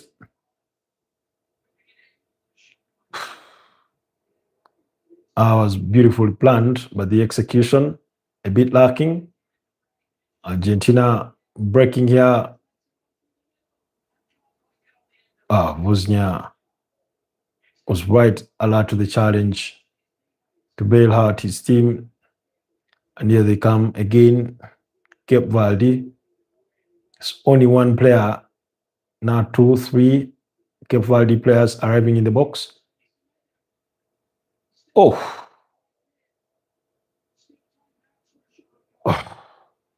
And goes wide.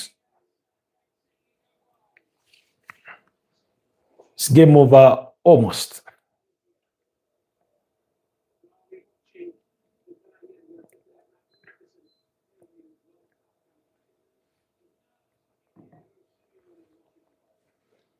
Diego Simeone is watching and cheering on Argentina, even though his son, Giuliano Simeone, is yet to get an opportunity to play at this World Cup. The referee seems to be eagerly waiting to blow his final whistle.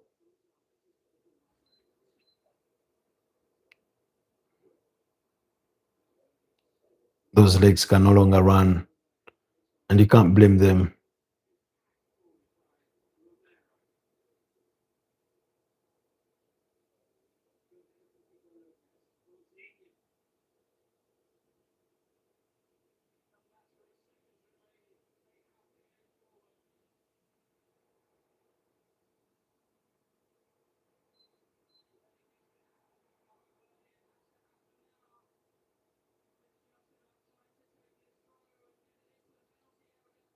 Three minutes have elapsed.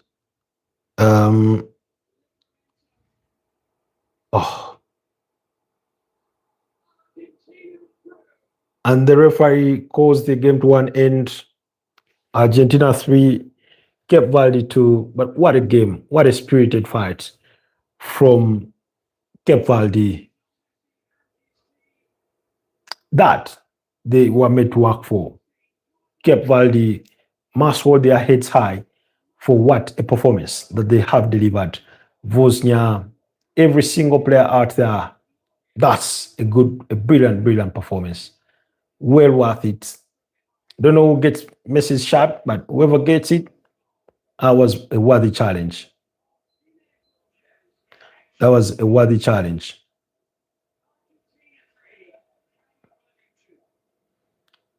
That was a worthy challenge. It's painful for Cape Verde and their fans, for the players, but that was some spirited fight. That they'll be proud of.